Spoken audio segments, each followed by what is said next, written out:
Here we come. Red rum. Here we come. Red rum.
What's up, man? What up? How you guys doing, man? What's All good? good, What's bro. good? I'm okay, man. How are you? I'm Chilling, making it, my man. brother. Yeah, no, I just got off of work, man. So I gotta. I'm only gonna be on for a little while. I just Mhm. got a phone call. One of my friends had a heart attack. Oh Lord. He Oh, no. he had the Widowmaker and survived 100% blockage. Mhm. Well, I hope he's doing okay. Yeah. Did you hear about the shit going on with Champ's family? No, I did not know that. What happened? What's going on with his family? I think he said his like aunt got killed or something like that, Oh, fucking hell. or his uncle got killed by his aunt or some shit like that, and then set the Oh, house good on Lord. fire. Oh, good Lord. I did not know that. Brando, Oh, what's goodness. up? What's up, Rando? AC, I Yeah, did what's not know up? that. That's crazy. Brando yeah, so, said, yo, Brando said, Solomon Thomas, I don't know who that is.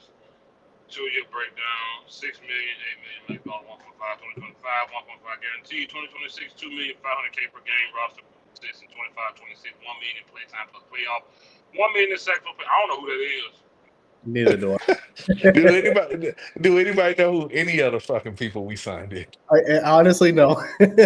I know Well, these people. why do we sign practice squad guys in free agency? All Yeah. camp, all camp bodies. It's This just this so that shit. Gary can tell us to shut the fuck up, I think. Fifth, fifth, Because he knows fifth, who he signed. fifth. What do I always say? These 1 year fucking contracts. Oh, Yep. No consistency from year to year. You're going to be in, no matter how next season plays out, you're going to be in the exact same situation again Hmm. next year because all these fucking people are going to be free agents. Yeah. you And said it's and the bad part is if they have a good year, they're gonna want fucking top dollar. Oh yeah. you But said you know what I think it is, Uncensored Man? I honestly think this is because you notice the positions he's signing, running back and defensive end. And Yeah, the bottom of the barrel motherfuckers, I agree. I honestly just think this is just Jerry saying, hey, I said all in last season, I did nothing. So let me just get these bum ass motherfuckers to shut us as fans up. That's the way yeah. it's going off to me, bro. To be honest All with you. these are all Dalvin Cooks. These are Yeah, all just fucking players that are nobody wants. That are all about because the good players you had to trade for. yeah. That's I mean, but that's the way it's coming off to me, man. I don't know. This is just yeah, you said that 5 months ago about the 1 year contract, bro. Soon as I saw these contracts, you the first person I thought about. I said we just talked about this. yeah, man. That's crazy. These 1 year deals, bro. How you gonna build a team? Like, what are you You doing, can't bro? build a team off 1 year deals. You cannot. This yeah, man. This is crazy. Oh boy, we're fucked. This team is so this team's future is so bleak. It's unbelievable. It's crazy. Nah, they Cowboy Twitter happy, boy. They love it. Oh yeah, because to Cowboy Twitter, it's like, oh, we made a move. Last year we didn't make a move, Yo, motherfuckers. yo, Stanky foot over there acting like he having an orgasm over the there. crazy part is these motherfuckers went from oh my god we lost D Law to fuck D Law. Right. Yep. 100%.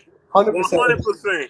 It's only because of what that guy said, man. You know that he's not going to win a championship. Now, listen. I think Parsons is mentally soft anyway. He's full of shit. But Fucking but can't stand that guy. but I will say this: if Micah Parsons sending a tweet on a Monday and Tuesday make you not cover your A gap on Sunday, then you the fucking problem, not Parsons.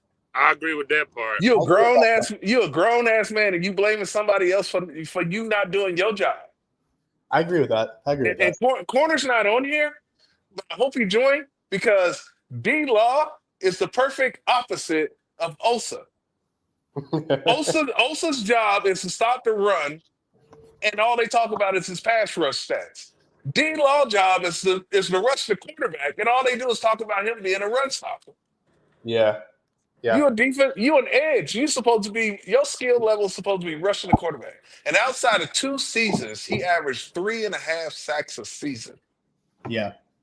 Corner literally in a text message the other day just said F tank. So he didn't flip flop that quick. Man, it's crazy how people get emotionally attached to this team and these players and all that.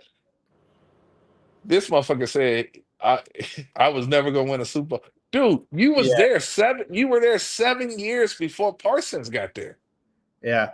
And just 2 years ago, he said that they were tired in the playoff game. Man. It's D Law. I kept telling people the so-called leaders that they have on this team Yeah. are bad players. Yeah. Yeah. They constantly make excuses. They don't take account of. They will get in front of the TV when it's right after the game, and they will say the right shit. But then when it comes time on Tuesday, Wednesday, Thursday, Friday to put the work in and change their game, they don't change anything. That's why Dak Prescott is saying the same shit every single time. He says the same shit over and over and over, but you haven't done anything to improve your game. We're going to go back to the film. We're going to look at it. We're going to get better. And then you come out and do the same shit again. Yep. It's a broken record, man. DeMarcus Lawrence has been the same fucking player for like 6 years. Yeah, no, he has. Yeah, no, that's right. He hasn't worked on a new pass rush, a spin move, a swim move, nothing. He do the same shit over and over and over again. Yeah. He hasn't been able to beat one-on-one pass blocking in years. Right. At least like 4 years. Yeah. No, I agree. But they want to hold on to these ancient fucking players. Yeah. No, the last time he had double-digit sacks, I think when was it? 2018, I believe. When he had beaten it was before Parsons. It was way before Parsons. Yeah, because Parsons came onto the team in 21, I believe, right? So. Because if I'm not mistaken, D Law he went 2 years in a row where he took a pay cut to stay on the team because his production was so low. Yeah. Man, they are in shambles, man. Like this is crazy. This is so bad. And I hope Corner come on here. He the main one. Like, you don't think Jerry gonna do better this year in free agency? He know he messed up. He not gonna sign Osa and not do. I hope he come on here. He come on here. But fifth, this is the thing. Remember, I told you these players don't like each other. I know. I've had the conversation with a couple of them. They do not like each other. Really? Okay, so are they beefing in between the locker room or what? There is shit that goes on in the locker room that don't come out public. And I've said it a couple. I can't. I wish I could say the fucking names. But there's a reason. There's a reason why CeeDee Lamb family come out and talk shit. There's a reason why Micah Parsons family comes out and talk shit. And Dak brother talk shit. These motherfuckers are going home telling these people this shit. Yeah. This shit isn't coming out of nowhere. Only in Dallas is every single time something happen, another player come out. Like you get Matthew Stafford's wife will say something, or Patrick Mahomes' brother will say something, but you don't get multiple players' families coming out talking shit in the offseason like you do in Dallas. Yeah. They got problems in that locker room because everybody's talking about building a brand. Yeah, I've been saying it for years. The Cowboys, they are an entertainment organization first, 100%. football organization second. 100%. And I agree with that wholeheartedly. This is sad. This free agency, I don't know these people. And then they're re-signing the bummest fucking players from from last year. It's like, why the fuck are y'all constantly holding on to these dinosaurs, bum ass players? And then this is what tripped me out, because I probably watch more because I've been sick. I probably watched more YouTube streamers this past week than anything. And all of these motherfuckers set up there last year talking about you got to get Dak some help. But then they waving their pom poms and screaming from the top every time they re-sign a player. These are the bums y'all said that need to go. Yeah. It's just the fact that because Jerry made some move, those fans are content. They're happy. You know, but it's stupid, man.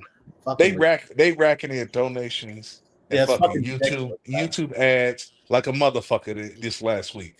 100%. Because every single time they sign somebody or re-sign somebody, the first fucking thing they do is go online and tell how this is great. You saw that screenshot that I sent Fifth about the fucking bum ass running back that they signed, and always talking about this is a steal, this is a diamond in the rough. Yeah, man, fucking ridiculous, man. Thank you for was the main one on Twitter leading the way. That dude, I tell you, I want to slap him. Man. Then they on their hype because we brought back Dante Fowler. Right. I don't care about his production last. I don't care. Why did you let him go in the first place? Why are we bringing these guys back? It's the same thing with Zeke. It's gonna be the this same team is so crazy. Dak's still limping. I'm sure he is, bro. Dak, he's hurt, bro. He's hurt. Yeah. It's the same thing that they're gonna re-sign Gallup with this fucking thing. Same shit. Same thing with Zeke. Stupid, man. Yo, think Gallup come out of retirement? Yeah. Well, he wants to. I don't know if anybody's gonna pick him up. That's the thing. I don't think it's set in stone yet, but he's saying he wants to come back. I wouldn't be fucking surprised. Bring Troy Aikman back. If that's the case. Yeah, you got CeeDee Lamb and a bunch of stank bombs after him. Like, that's it. He's the only playmaker on the offensive side of the They ain't even getting no good receiver in free agency. They wouldn't have got scraped. All the people we don't. They do this every year. Every year, man. I was trying to tell Corn, I don't know what he got going. He know what Jerry and them do in free agency. I don't know why he thought different this year. That's the thing. It's like, what's different between this year and last year? Last year, I was trying to tell people, man. Last year when Jerry said all in, I'm like, he's been saying all in, and so there's no difference. Why would he all of a sudden make a move this year when he hasn't done it last year? We knew that was full of crap, but I definitely knew when Stephen Jones said we're going to be selective aggressive. What does that mean? It's just for the fans, but the stuff that they say, all in last year, selectively aggressive. It's just to get those Twitter motherfucking fans up. This is the problem. The Cowboys believe re-signing their players is being active in free agency. That's it. Because last year when Jerry said all in, Steven clarified in quotation saying keeping Dak, Micah, and CD is going all in. He said this publicly. And see, this is the sad part, is that these players shouldn't even be seeing free agency. Yeah. Turpin should have been re-signed last year. Yeah. Brian Anger should have been re-signed last year. These shouldn't be free agent signings because they should have been extensions last year. And didn't we sign the motherfucking all these 1-year deals? Yeah, it's stupid. You're gonna be in the same shit next year. The same thing. It drives me fucking nuts. He said the voices matter. Boss Cowboy said they're click talking about Fowler made Jerry sign him. Yeah, them dudes believe they believe that stuff. Them dudes are sick, man. No, they really think they're influential in Jerry's decision. They think they're influential. 9-to-5ers think, and I'm a 9-to-5er too. Think we influential in a billionaire's choosing on the internet. And hasn't won as a single fucking championship. Not in the sense of jersey sales and fans want to keep the quarterback, but in the sense of a guy named Dante Fowler. Jerry saw y'all talking about Dante Fowler on YouTube. Yeah. And said, you know what, they right. Give me a break, man. Them dudes so egotistical, man. Them guys are crazy, man. He said, D-Law. Yes. Yo, did anybody say that tweet Trayvon Diggs deleted? No, what did Oh he? What did yeah, he say? Trayvon went at his ass too. Went at D-Law D-Law. too. Yeah. What did he say, man? What the motherfucker say, man? He deleted it. I forget what he He said, said but yeah, something he about went the out there. hating. Yeah, he said the hate when they leave. The hate. Yeah, it was pretty much coming at D-Law, though. He was saying D-Law was a hater or something like that. They let you know these dudes don't like each other, bro. I've tried to tell y'all for the last year. I think I said it in October of last year. These dudes don't like each other. Yeah. And you don't have to like each other. Your job is to fill the A gap. Yeah. You don't. It don't matter. It don't matter. It don't matter what the other dude is doing. You don't have to like him. Do your damn job. Right. Now, granted, I understand what D-Law meant, and Dez tweeted too. He was telling Parson, you'll understand what D-Law's saying about the organization. But for D-Law to say, if you wouldn't tweet so much, maybe we would win. Man, what this man tweeting got to do with you not doing your job on the field? And it's not like him saying he's acting like he's gonna win a championship in Seattle. That's what he said. He can't go to war with the hater. That's what Diggs said. Oh, is that what he said? Okay. Yeah. He deleted it though. Coward. I want to delete it nothing. No, these guys are. Yo, this organization is a joke. He deleted it because somebody in Dallas Cowboy PR front office told him that they got to let the shit die down because that was over. It was overplaying the free agency moves that they were doing. Yeah. So they send up they appeasing all of these YouTubers and these Cowboy loyalists and the blind loyalists. They appeasing them by signing somebody every 12 hours. They put a name out there that they sign. But then these two motherfuckers get into an argument on Twitter, and that's all everybody talk about. Yeah, right. The Dante Fowler shit barely got any attention because everybody's talking about Parsons and D-Law. Yeah. It led every fucking sports show today. What's up, Savage? What's up? Don't even count C.J. Goodwin and Donovan Wilson. From the old regime, everybody's gone except Dak. Yeah. Now with everybody's gone. They are gone. That team, that original team, that 16 and 17, everybody, Jordan Lewis and D-Law were the last two. Everybody is gone. Well, and you can't move on from you can't move on from Dak until 2027. That is the only time where you will actually save money by cutting him. Cash. Yeah. No. Yeah. That's right. Yeah. Like I look at these people contracts and they say, get rid of this player, get rid of this player. Like Osa, it's a 2-year contract. They're going to get rid of him in 2 years because they're going to be able to save $14 million in 1 year. They're going to pay him $4 million and cut and save 14. He's going to be gone. Yep. How y'all feel about the Miles Sanders pickup? Waste of fucking time, man. It's a waste of time, man. Thank you. Exactly. It's a waste of time. It's a warm body. Yeah, anything the Cowboys do, and the way his contract is set up, if he don't even have to make team, he can get cut in training camp, and he barely got any money owed to him. He's a camp body. Cowboy Nation had an orgasm on Twitter when we got Miles Sanders. They was like, yes. But Jerry Jones is the master of finding old players that used to have a name, bringing them in and making people think that they still got some tread on the tire. There go Diggy Zoo, one fan, Cowboys Corner. The details on the contract are out. Now, do you think it's an overpay? Absolutely. Yeah. Absolutely. There's 35 draftable defensive tackles. Corner, you don't think you can get Osa production out of a player in the draft for a fraction of the cost? I know. Y'all are saying the 5th and 6th round. So no, you can't. If you got one in the 3rd round, draft. Do you really think the Cowboys are going to invest in defensive tackle in the 3rd round? Oh no, they're gonna fuck this draft up completely. From the 12th pick all the way back, they're gonna fuck this up. Because what they need to do is best player available for the entire draft. Because I think with these free agent moves, it gives you that opportunity. These free agent moves ain't fixing nothing. But it gives you the opportunity. You're not listening. Listen. It gives you the opportunity to do something in the draft.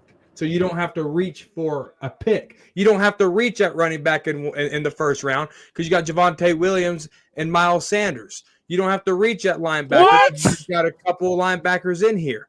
You don't have to reach at quarterback. You just traded for one. You don't have to reach. You can Just because draft. you bring a player in, don't mean that it Can I finish? Can I finish? You don't have to reach. So if the running back is BPA, you draft it. If defensive tackle is BPA, you draft it. If linebacker is BPA, you draft it because these moves set you up for that.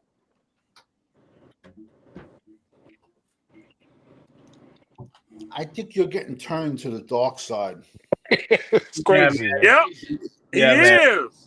Yeah, I man. think he's on the cover, bro. Just because you sign a free agent doesn't mean it fills a void. These dudes are nobodies. Yeah, It's man. like the movie. If you sign me a tight end, you don't have a good tight end. I'm telling you that shit right now. Yeah. Yo, it's a sick tight end draft, but it's like The Departed. Mom, I'm not going to be home for dinner. Miles Sanders does not help you at running back. No. Williams does not fill a void at running back. You still need to draft a running back. There's 35 running backs that are going to get drafted in a month. Why would you even sign these two? They're warm bodies. That's all they are. They could have came in with 3 rookies. They could have came in with 3 rookies and been in the exact same situation. You could have drafted 2 and got an undrafted free agent one, and you've been in the exact same situation with Sanders and Williams.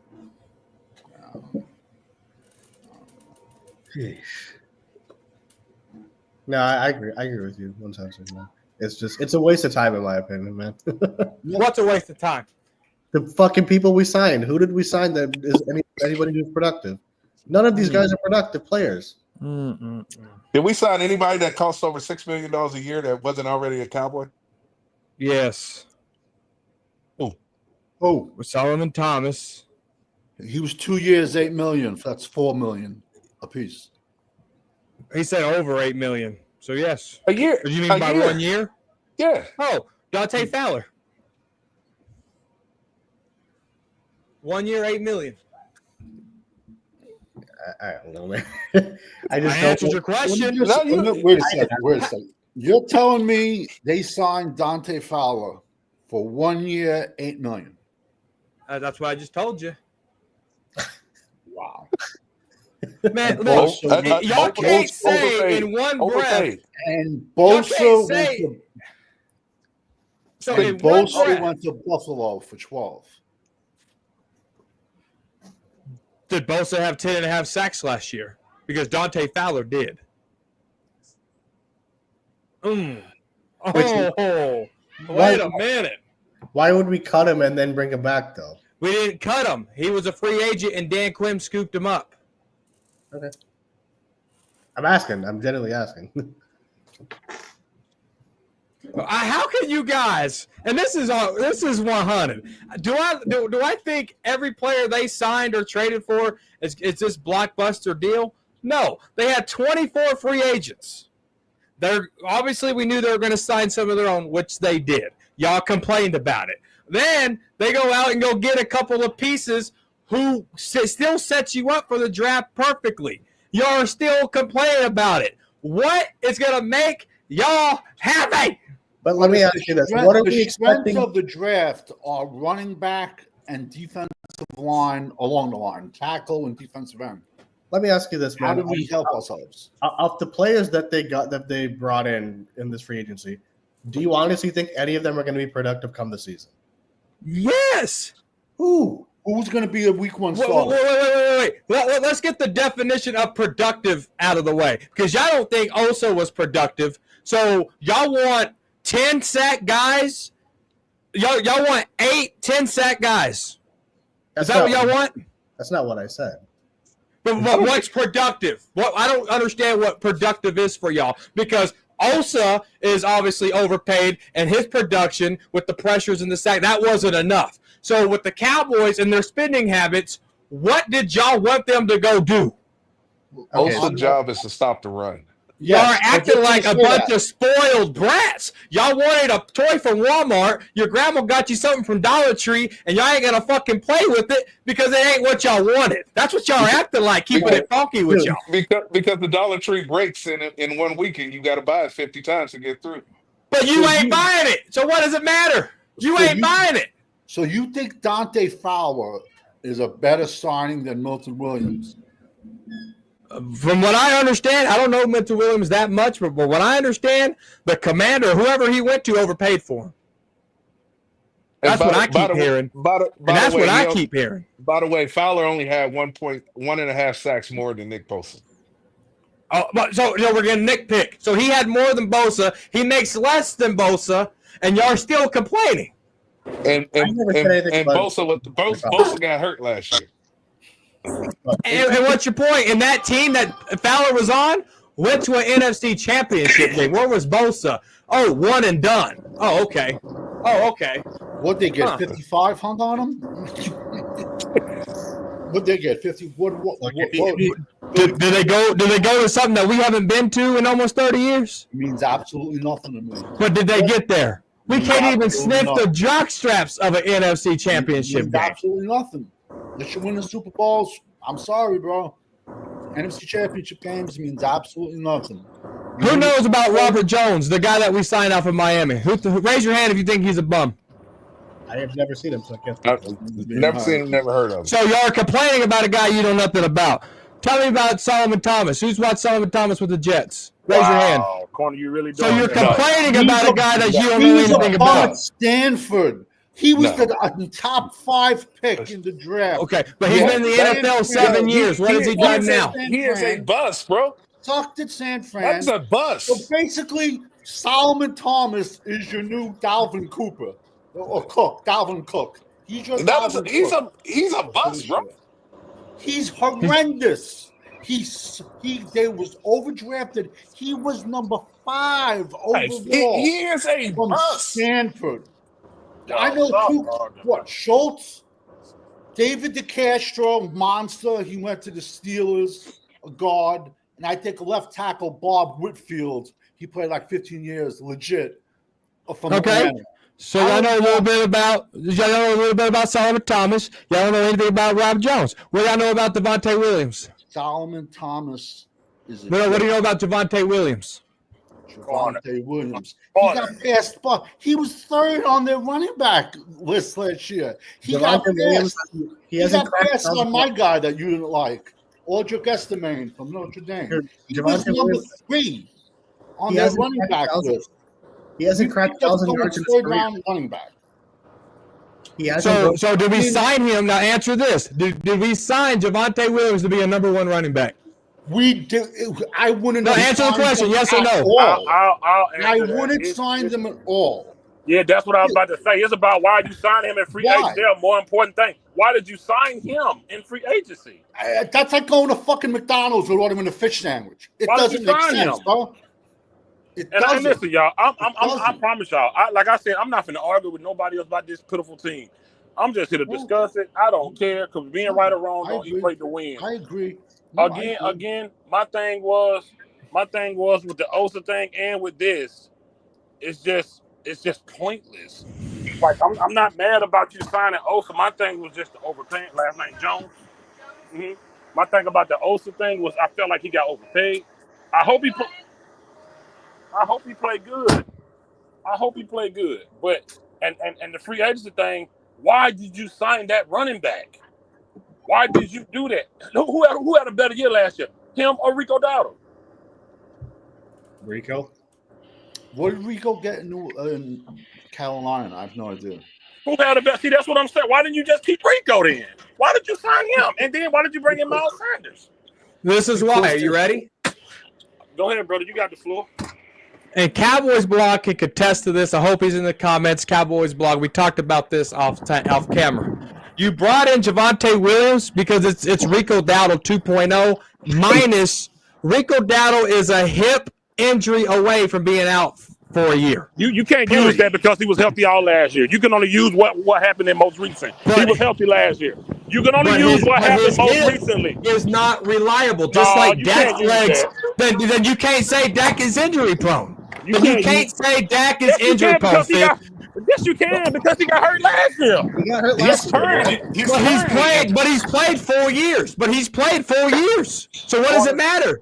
But he's played 4 years. Come on, guys. Y'all talk out one end and throw up out of the other. It don't make no sense. Bro, to be honest with you, bro, I don't know what you've been on the last month, But I don't care about none of this, bro. I just want to win. Arguing. You've been talking crazy lately, man. Yeah, you have. I gotta be What honest. has I been talking crazy about? An NFL professional contract dissector tweeted this today. May I share it? Oh Lord, have mercy. Go ahead. Bro, it's not about that, bro. It's cool.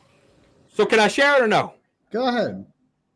It's not your show, Eshawn. Can I share it or not?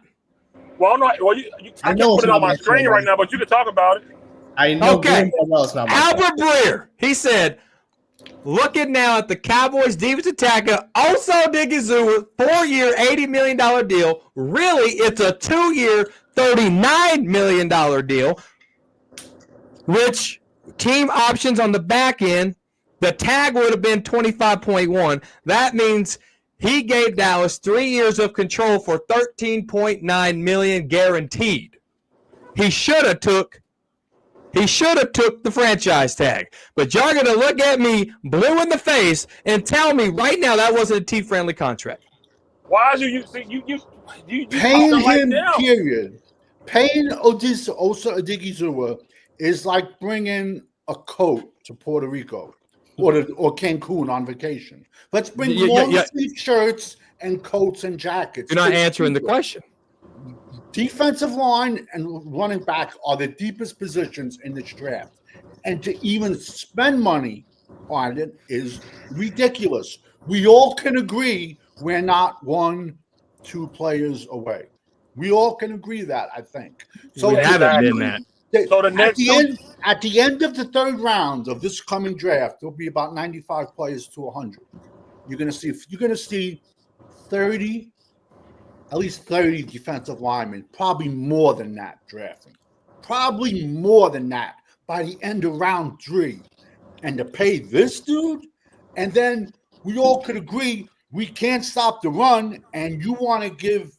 I would have rather have had that $8 million thrown somewhere in the middle. You build your team inside out.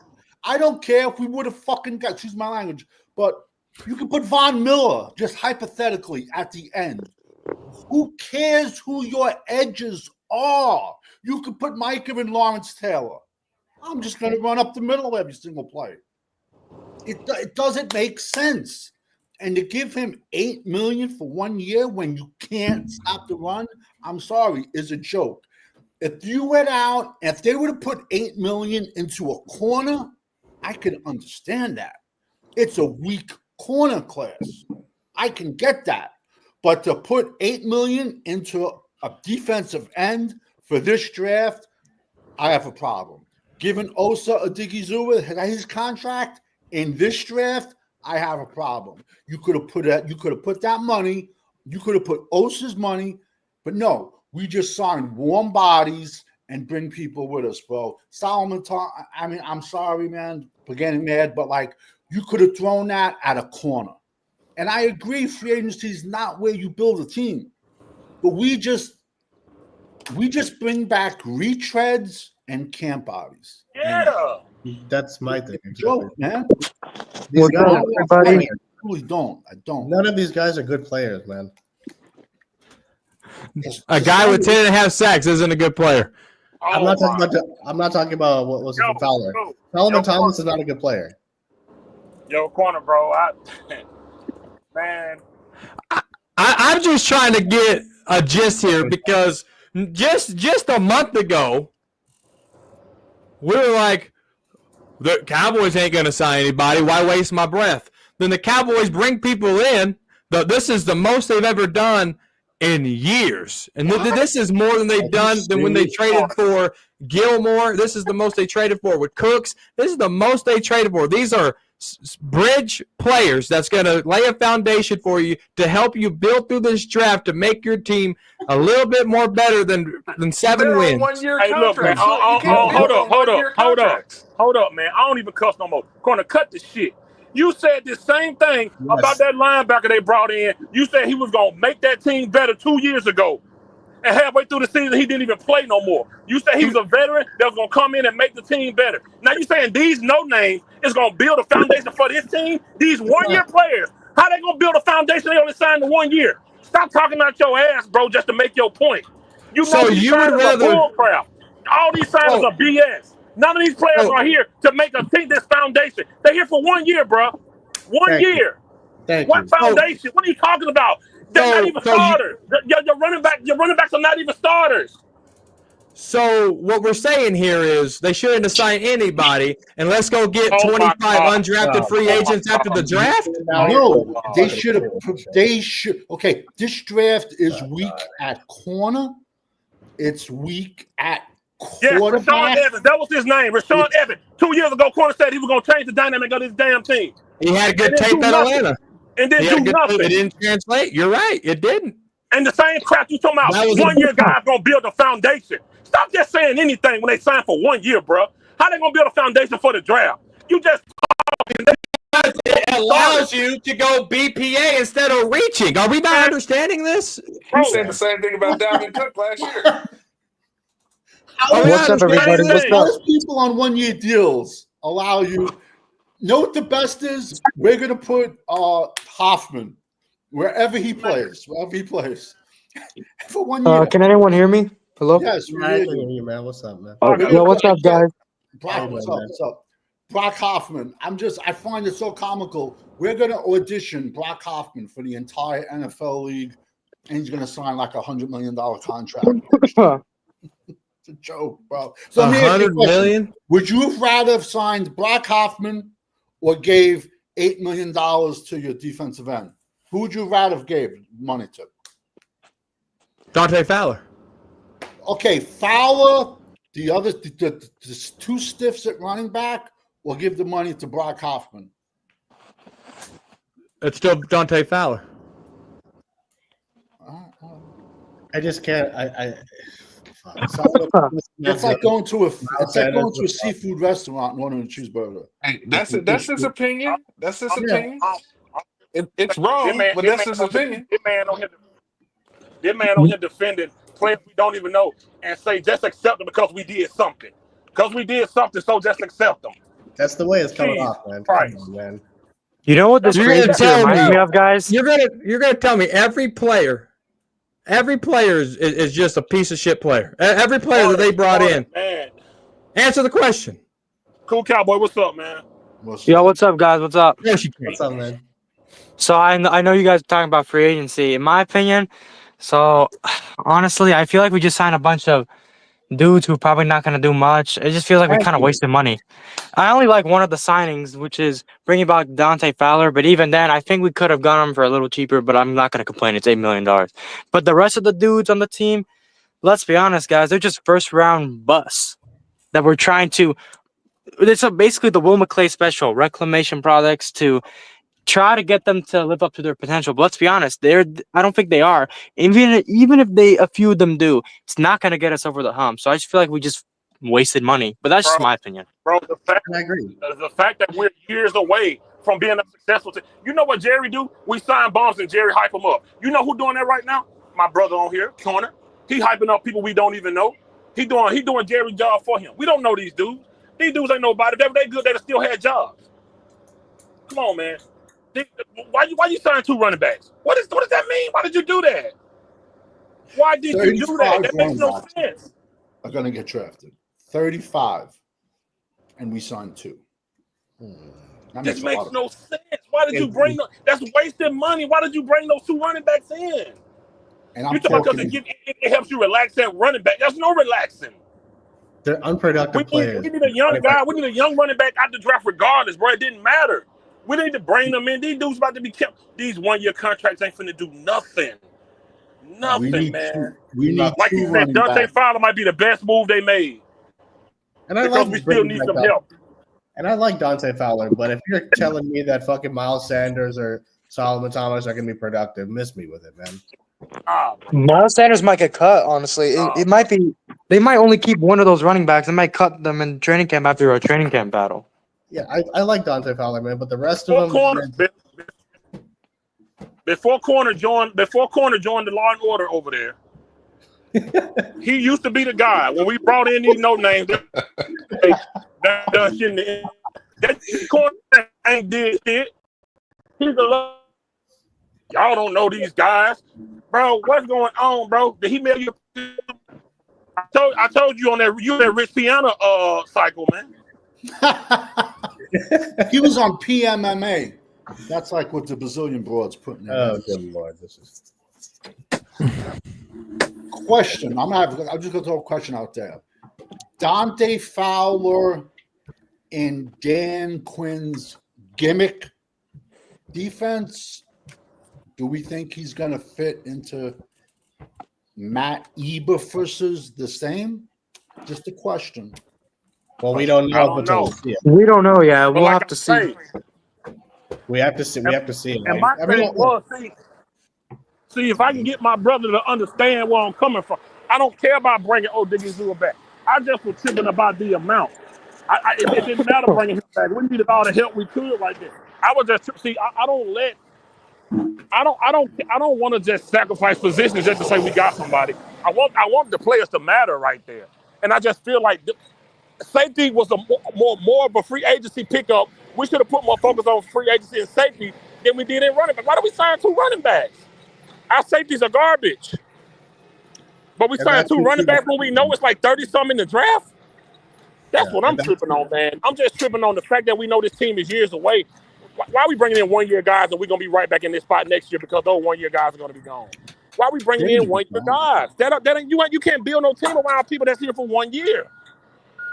I don't understand. I don't know what their philosophy is right now, bro. And I'm just upset from a fan standpoint. Like, bro, when will we ever be able to build, man? Like, sorry about that beeping. When will we ever be able to build when we bringing in 1-year guys? Like, this is crazy. Bringing back Zeke and all this other stuff. CeeDee Lamb could have used some help in free agency. CeeDee Lamb could have used some help. You're right, bro. We could have. No, I agree. We could have used all that money that we spent on like these players and just got it onto one decent player that could help out, like at cornerback, safety, or even wide receiver. Like a real, yes, a big impactful player instead of sprinkling these little bitties here and there. That ain't gonna mean nothing. Count bodies and has-beens. They ain't even think about CeeDee Lamb, the guy you just signed for all this money. How many good wide receivers in the draft this year? Like 1 or 2. Is it a good receiver draft, Savage? No, it's more than that. There's, in my opinion, a good 10 to 15. The Cowboys off season. The Cowboys off season is like Amazon packing.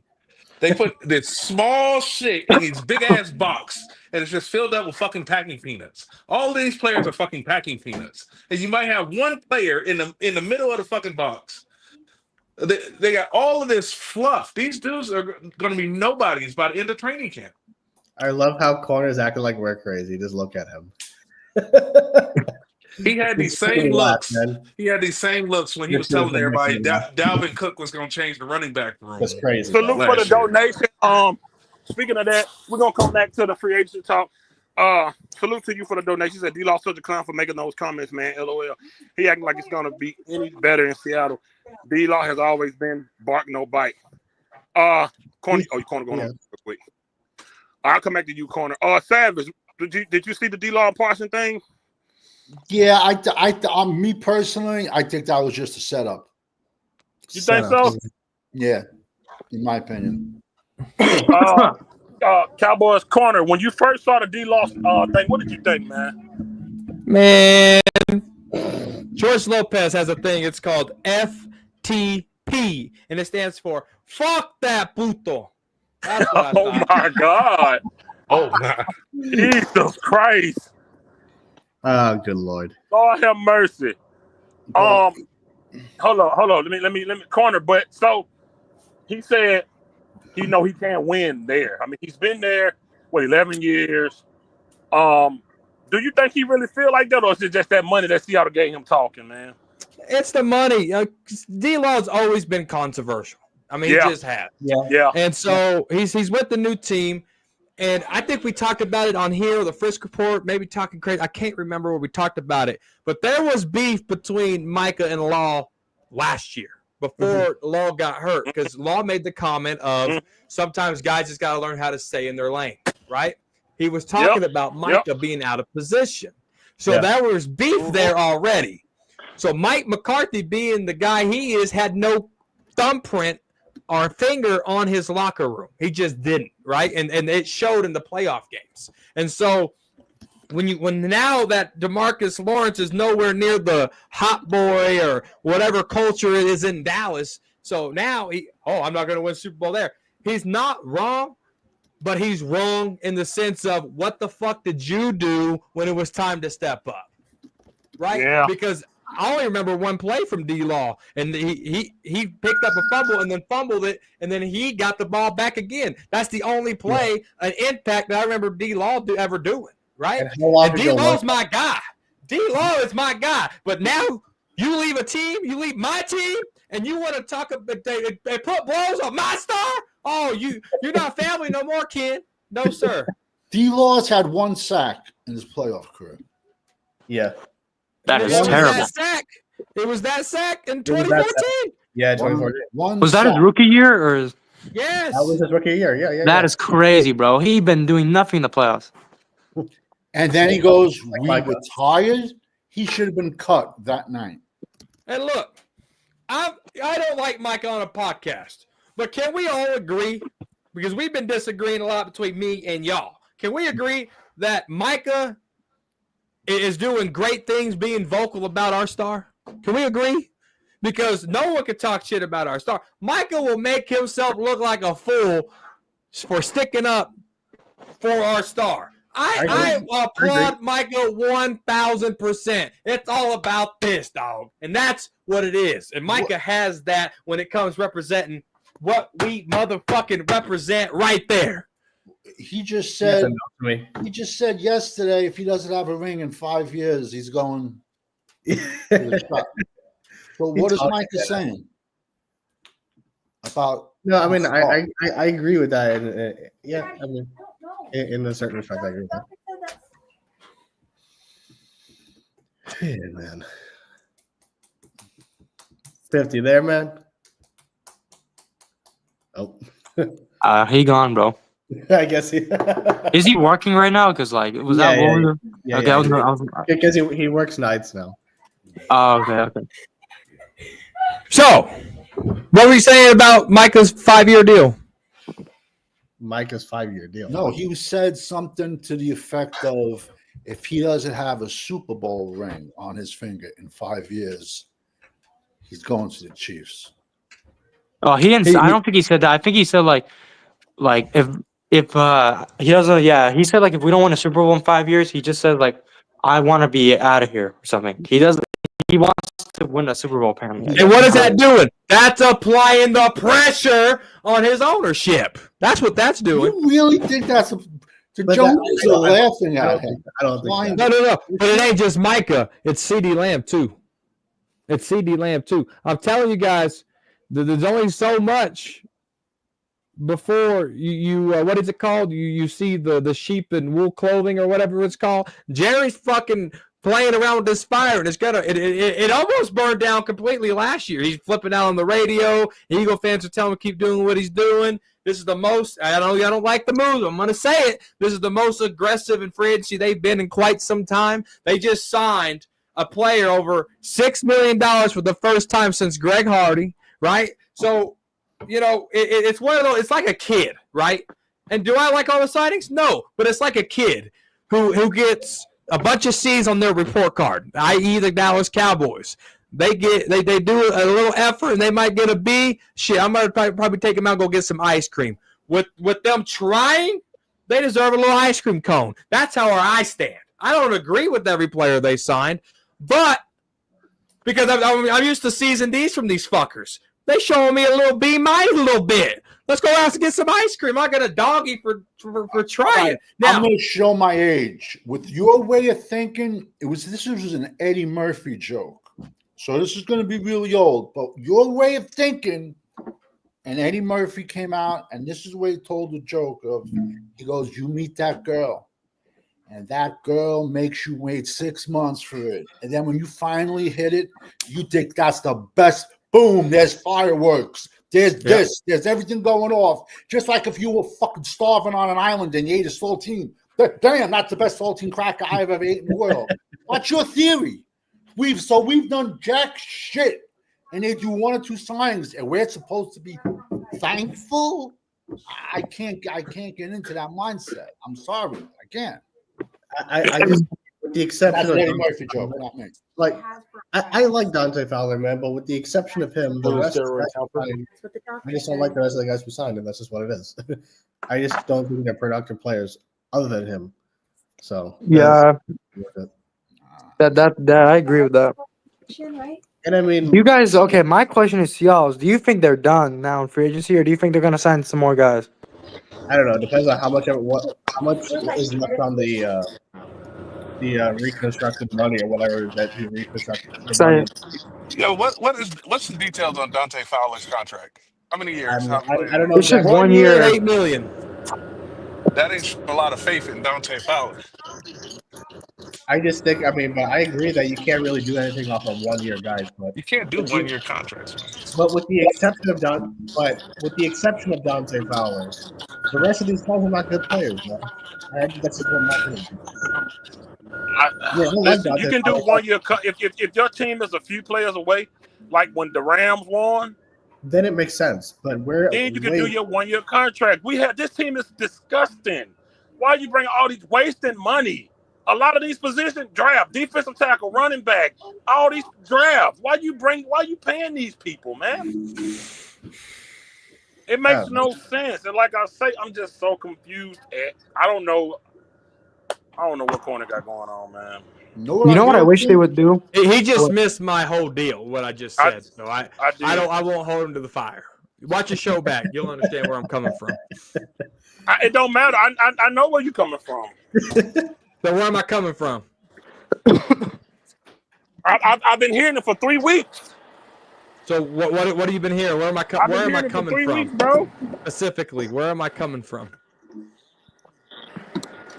You're talking crazy. That's all that matters. He's on that spike creatine, man. I'm telling you, man. The creatine is taking the spike. Should nobody be happy with these free agency moves? Nobody. Man, come on, man. I wish, bro, they got Asante Samuel Jr., bro. He's still out there, bro. They should have got him over Kelvin Joseph in the draft, and now they have a chance to undo their wrong. So it says they should bring him in. Nobody on this panel would like that. They're going to say Asante Samuel, if he was good, he'd still have a job. He's decent, bro. I think he's That's decent. not a lie. No, he's jobless, so he ain't good. That's not a lie. Good players don't sit on the street very long. And he's still on the street, and we're a week away from almost a legal tampering period now. He ain't very good now. Yeah. The sarcasm is real. He ain't got a job. His fucking sarcasm is funny. No, that's actually true because good players get snatched up quick. No, I mean I know, but I'm just saying in terms of how he's saying it. Man, man. But the players that we've signed are not they're not going to contribute heavily outside of Fowler. And that's what I'm saying.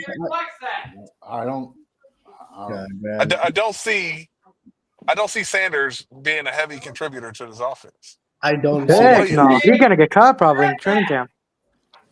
I don't see either of these running backs being productive. I don't see Solomon Thomas being productive. If I'm wrong, I hope I'm wrong. But the way I look at it is, can you get similar production out of a cheaper player in the draft? Yes. That is how I look at it. If unless you got somebody that's going to significantly change your offense and defensive in that position group, then you get younger in the draft and get similar production. I will take a rookie that might get you 9 sacks over Dante Fowler that might get you 10.5 because Dante Fowler don't change the defensive line that much. But you can go get somebody in a rookie that has a higher ceiling, less miles, and he's not going to be on a 1 year contract. You're going to have him at least 4 years. Oh man, yeah. We can't stop the run, so we sign an edge. That makes sense.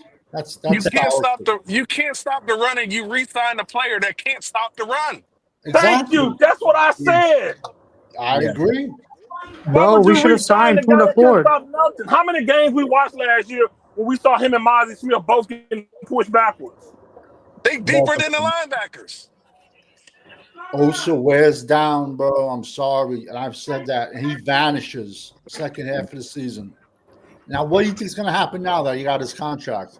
You expect Disappear. exactly. Even had a double-digit sack, bro. They should have just cut. Listen, bro. I don't know if you guys know this player, Puna Ford, bro. He got less money than Osa, and he's a better run stopper, and he gets similar stack numbers. I would rather have him than Osa, bro. And he went to where did he go? The Panthers, I think. Bro, we could have gotten him, but you know how Jerry Jones is. He likes his guys. Osa is nothing special. He's just a guy. We're still on Osa? You can get a similar player that does what Osa does in the draft, probably in round 5. Better player than Osa. That's very bold after you draft a guy in the first round and he looking like a complete bust. That's very bold when you draft guys like Taco Charlton. That's very wise when you draft guys like Charles Tapper. It's easy to say it, but when it don't happen, you ain't gonna talk about it. That's the problem with it. And it's very easy to make that point you're making when hindsight is 2020 because you're talking about bust.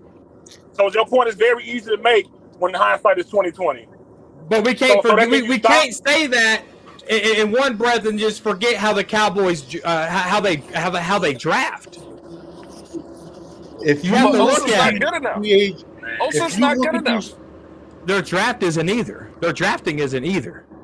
Look at the last 3 draft classes. No, I think that's fair. So because you're scared to draft, you're gonna give somebody $20 million? Did you not just hear what I read?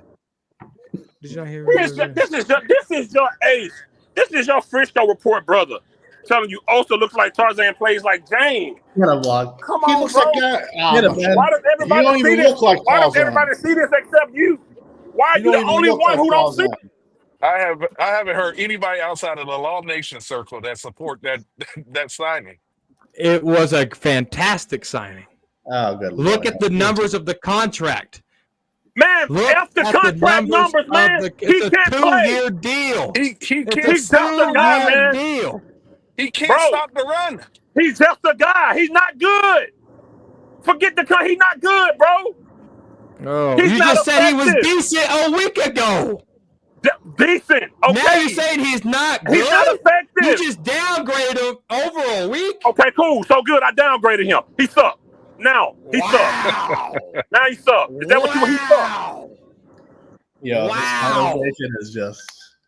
We're just going in circles with this fucking one for weeks, man. This is ridiculous. The problem is, Corner's a diehard Cowboy fan. He want to win so bad that he's trying to put this excellent on every player we get in free agency and sign old Digazua like he gonna talk some great players into existence. When in reality, we won't win 7 games this year, and also gonna have the same year he had the last 4 years. 1 to 2 to 3 sacks a game, not being able to stop the run. Because he got paid, his run stop isn't gonna change. We're going to be right back here. By the end of the season, we're going to be in the same situation. And Corner going to come on his channel. I was wrong about Odigizua like he did about everybody else he was wrong about. Come the end of the season, we're going to be in the same situation we're in now. It's going to happen. We all know. Or worse. I just don't understand why you have one of the worst run defenses in the league, and you re-sign players for the worst run defense in the league.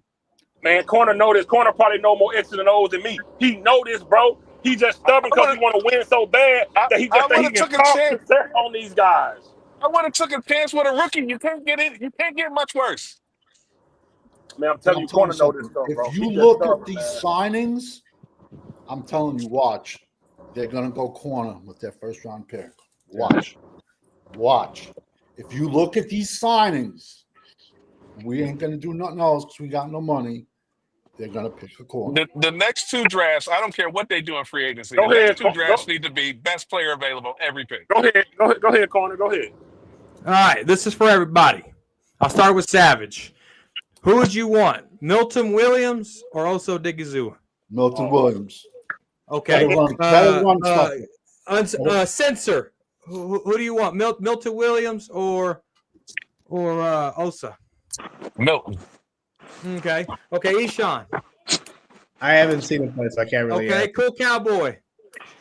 Even with the price tag, I would still prefer Milton Williams. Okay, 5th quarter Cowboy. What's his stats? His fucking face. Fifth quarter Cowboy. What's his stats? What does he look like? Is he good? So everybody said his name. So what college did he go to? No, Have you even seen him play? What is his Have stats? you seen him play? What college did he go to? I'm looking at Louisiana Tech. So you got it in front of you, bro. You pull out a pad. Hold on. So y'all gonna knock Osa Odigizua. You did the same shit about Dalvin Cook. You know where I'm You going did with the this. same thing about Dalvin Cook. You know where I'm going with this. I set you up. No. Let him cook. One at a fucking time. God damn. Let him cook. Set you up, and you know I did, and that's why you're mad. Y'all would rather have Milton Williams over Osa because he got a half a sack more than Osa. That's the only reason why you want him. That's the only reason why you want him. He's a better run stopper.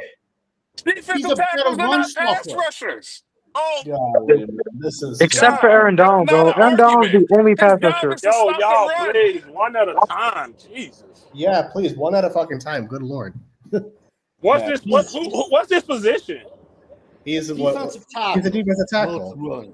But also not a pass rusher though. I'm telling you, man. Whatever's in that Cowboy Cup, I'm telling you, man. Also, job is to stop the run, corner. You tell me how effective he's been in that. Let's talk about his true position.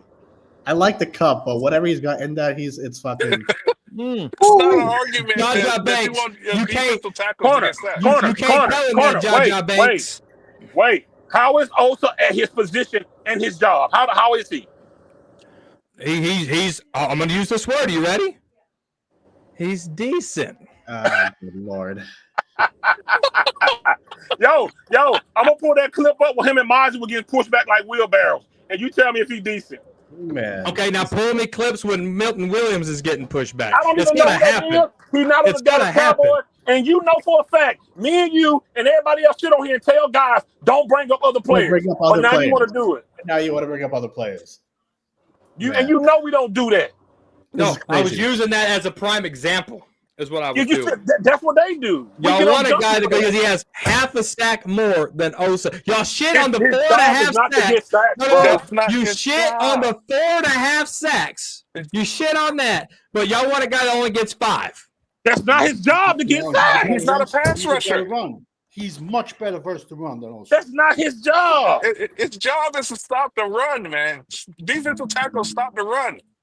If he want to rush the pass rusher, move his ass over the edge. Corner know that, man. Man, let's stop arguing about this dude. Like, look, Corner, you feel how you feel, we feel how we feel, bro. You could have got the same production in the draft or somewhere else for less than, 13 or 20 or whatever. However much you paying him. It's too much. He wasn't worth that much. Tyrone Crawford 2.0. Yeah. Point blank, period. $60 million we gave him. I love the bounce and knocking him the fuck out outside the nightclub. That's my best. We all want to win, bro, but we just not going to accept signings because you think it's going to make us better. How we get on these other dudes about signing, and now you doing the same thing they do? This is crazy, man. I'm not understanding your question.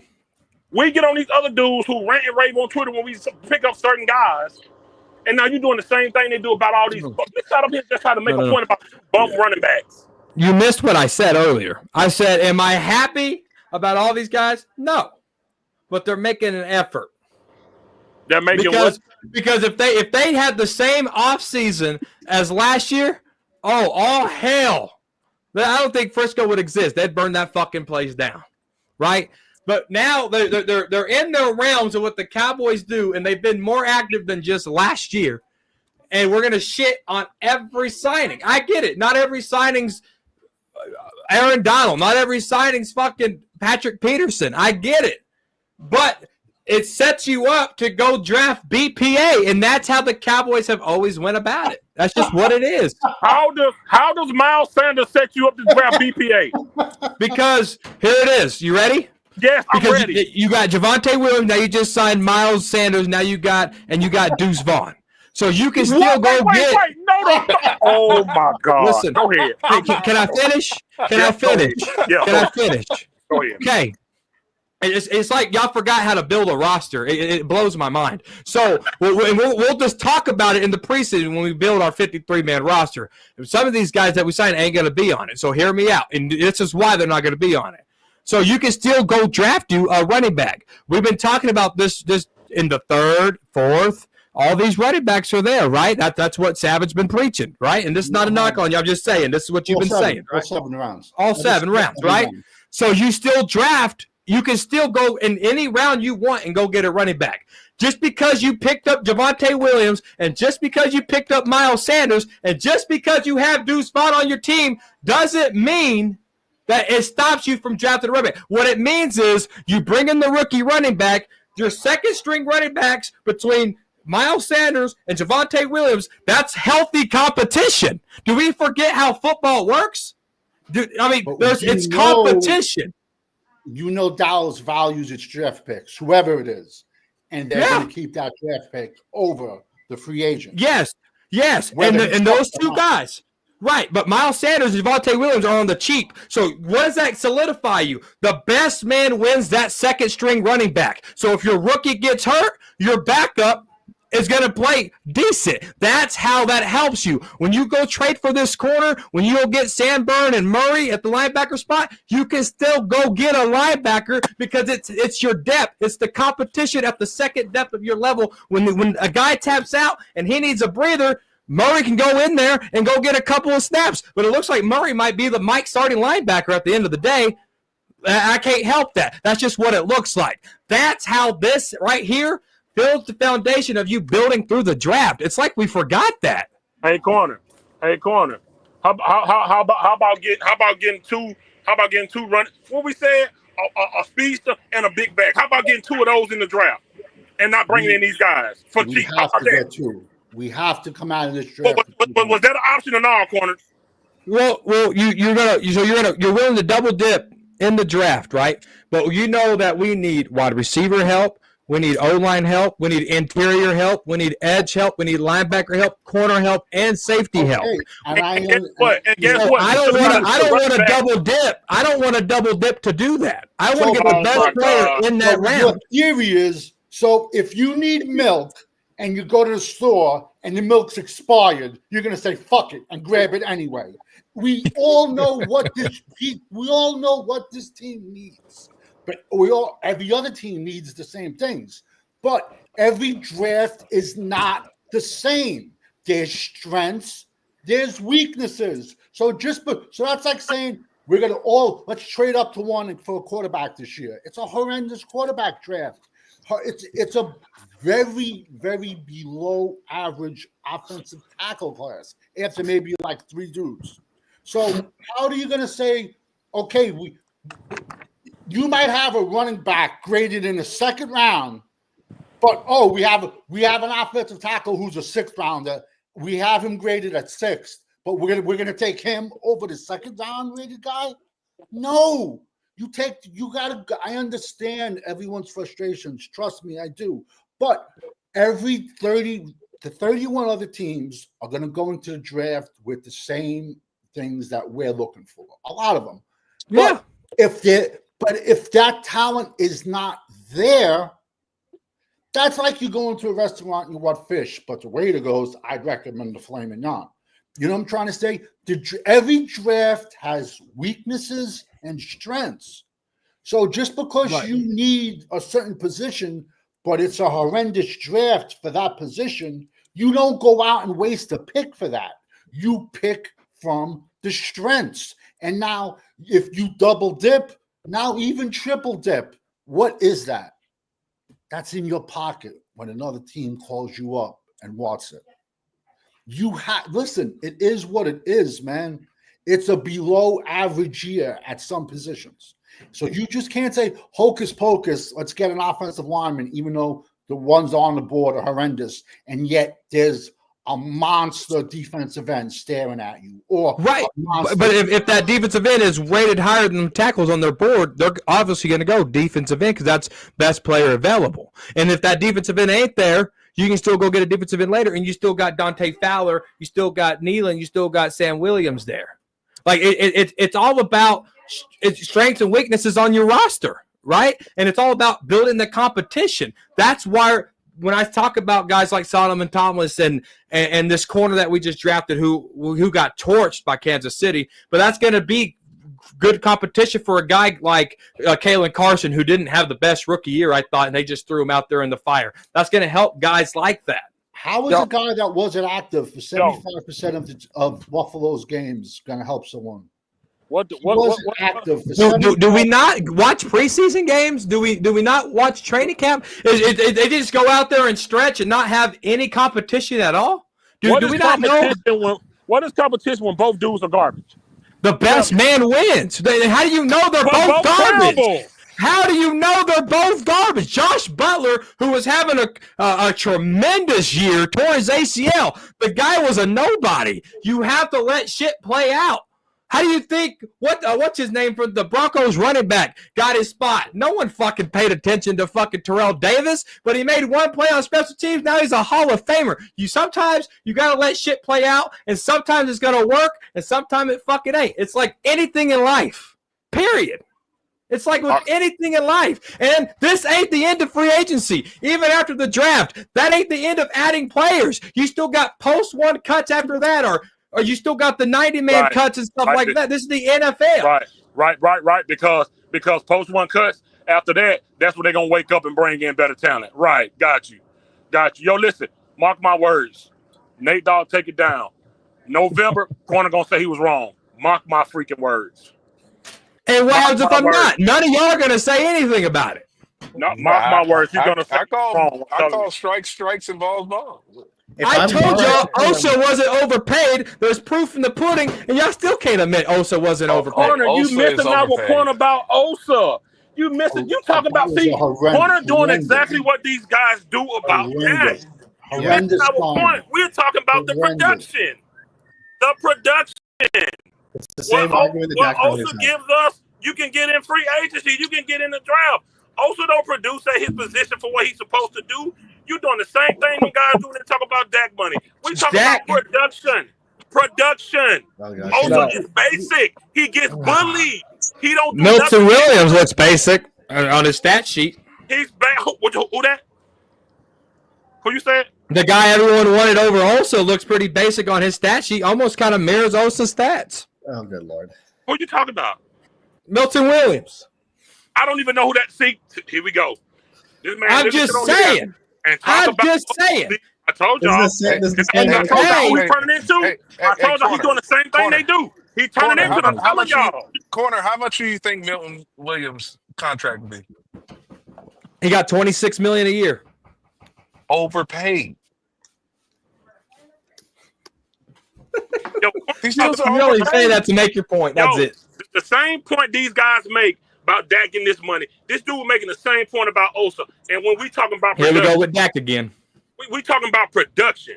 Dak overpaid, Osa overpaid because their production don't match. Lamar Jackson is overpaid because for what he do at his position, he does not deserve that type of money. The man ain't even been effective at his position in stopping the run, bro. They run all over him. No name running backs run over him, bro. He ain't did nothing with no defensive coordinator he had. Nothing. He's not effective, bro. The man show up at 3 games, every three. Like, come on, bro. You talking about money, him being overpaid. I'm talking about what he do on the field when we trying to stop these guys from running. He don't produce. He don't produce. Simple as that. He just don't.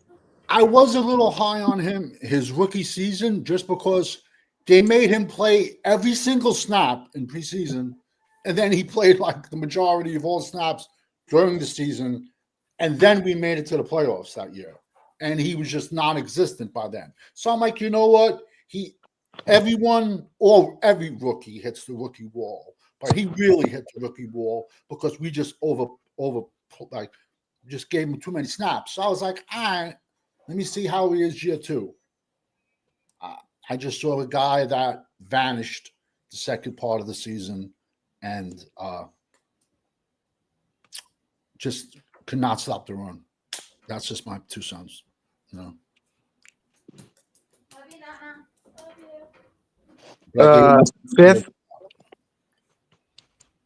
Fifth, you there? Okay, no, I guess he's not.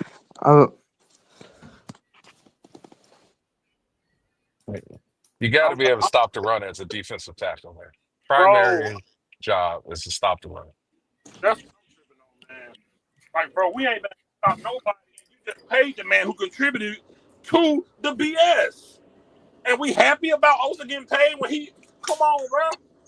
That's like paying CD Lamb for having 600 yards a season. In my opinion, free agency is not the way to build a team. It's a way to go out to get one or two pieces. That's it.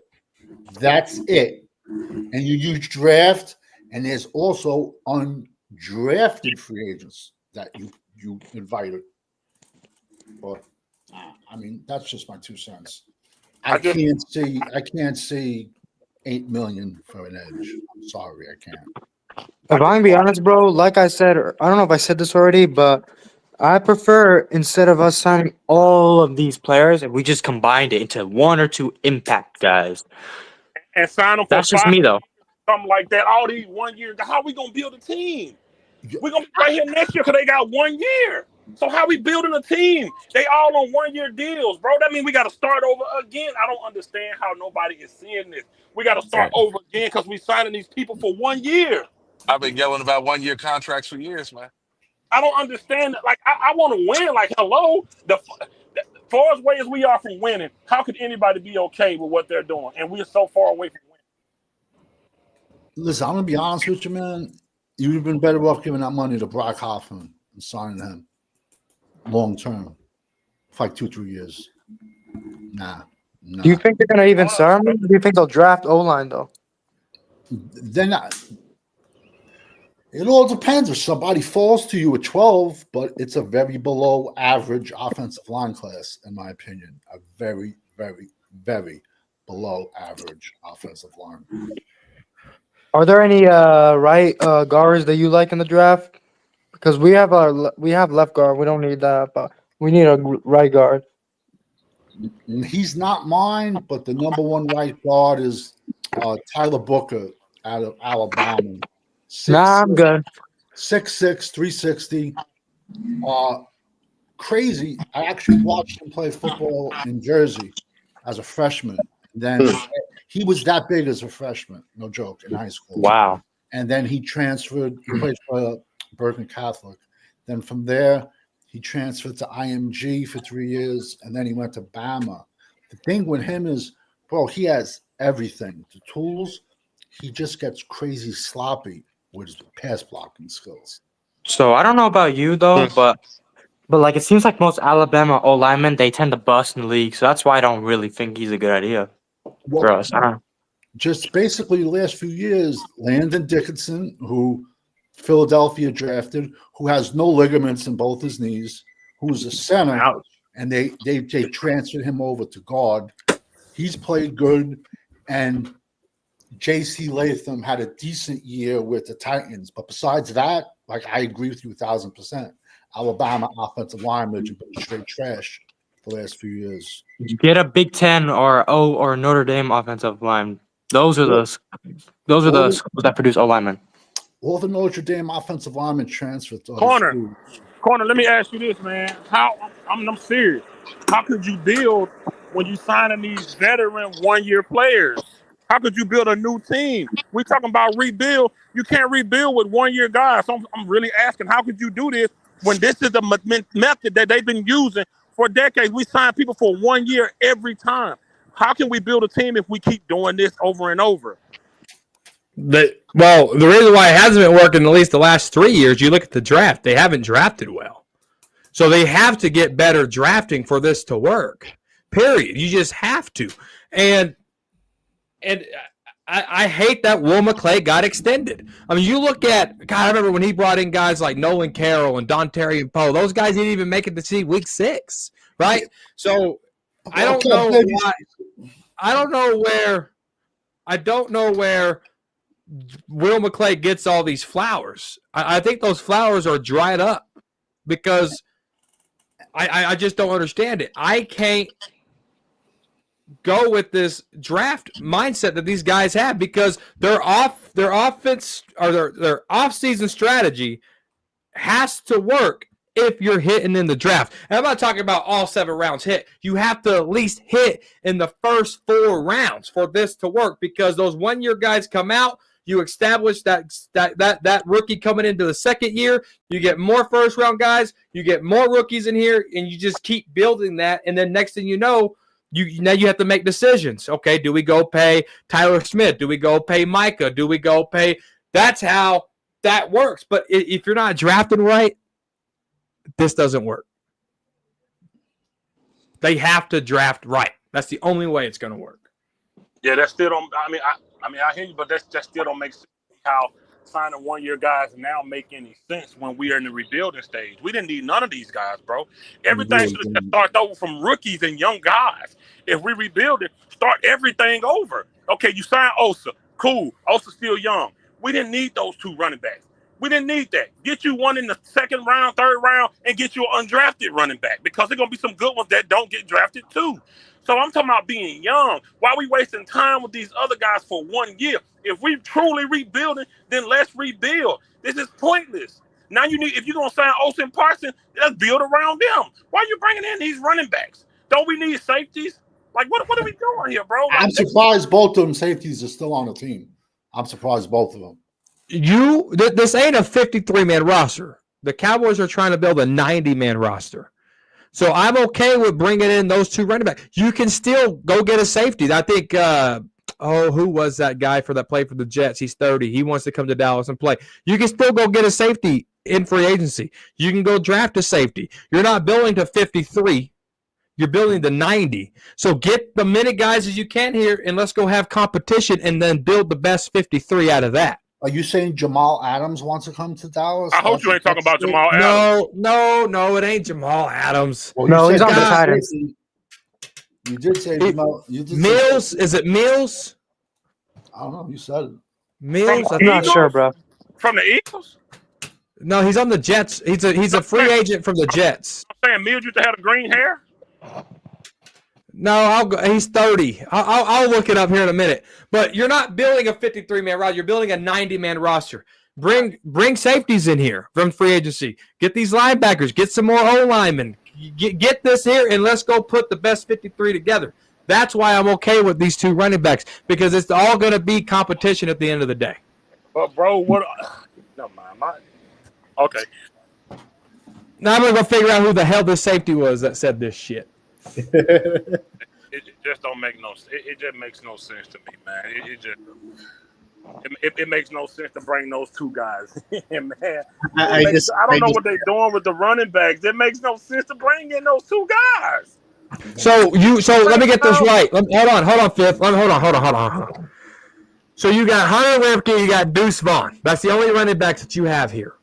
So you would want Hunter Lemke, Deuce Vaughn, and then go draft 2 running backs, and you're okay with that versus having some veterans in here and having competition. Because that's how teams do. It depends on their productivity at the end of the day, right? That's what we're talking about. Teams have drafted running back veterans, bro. Perfect you example. brought in 2 of these guys. You talking about competition? What are you talking about? Perfect example is Seattle Seahawks. In 2023, round 2, they took the kid from Michigan State, Kenneth. I'm trying to think of his name. Kenneth Walker. Kenneth Walker out of Michigan State, round 2. Then they followed back up with Charles McIntosh. Then the next year, last year, 2024, then they pick up Zach Charbonnet, round 2, UCLA. That's how you build a backfield.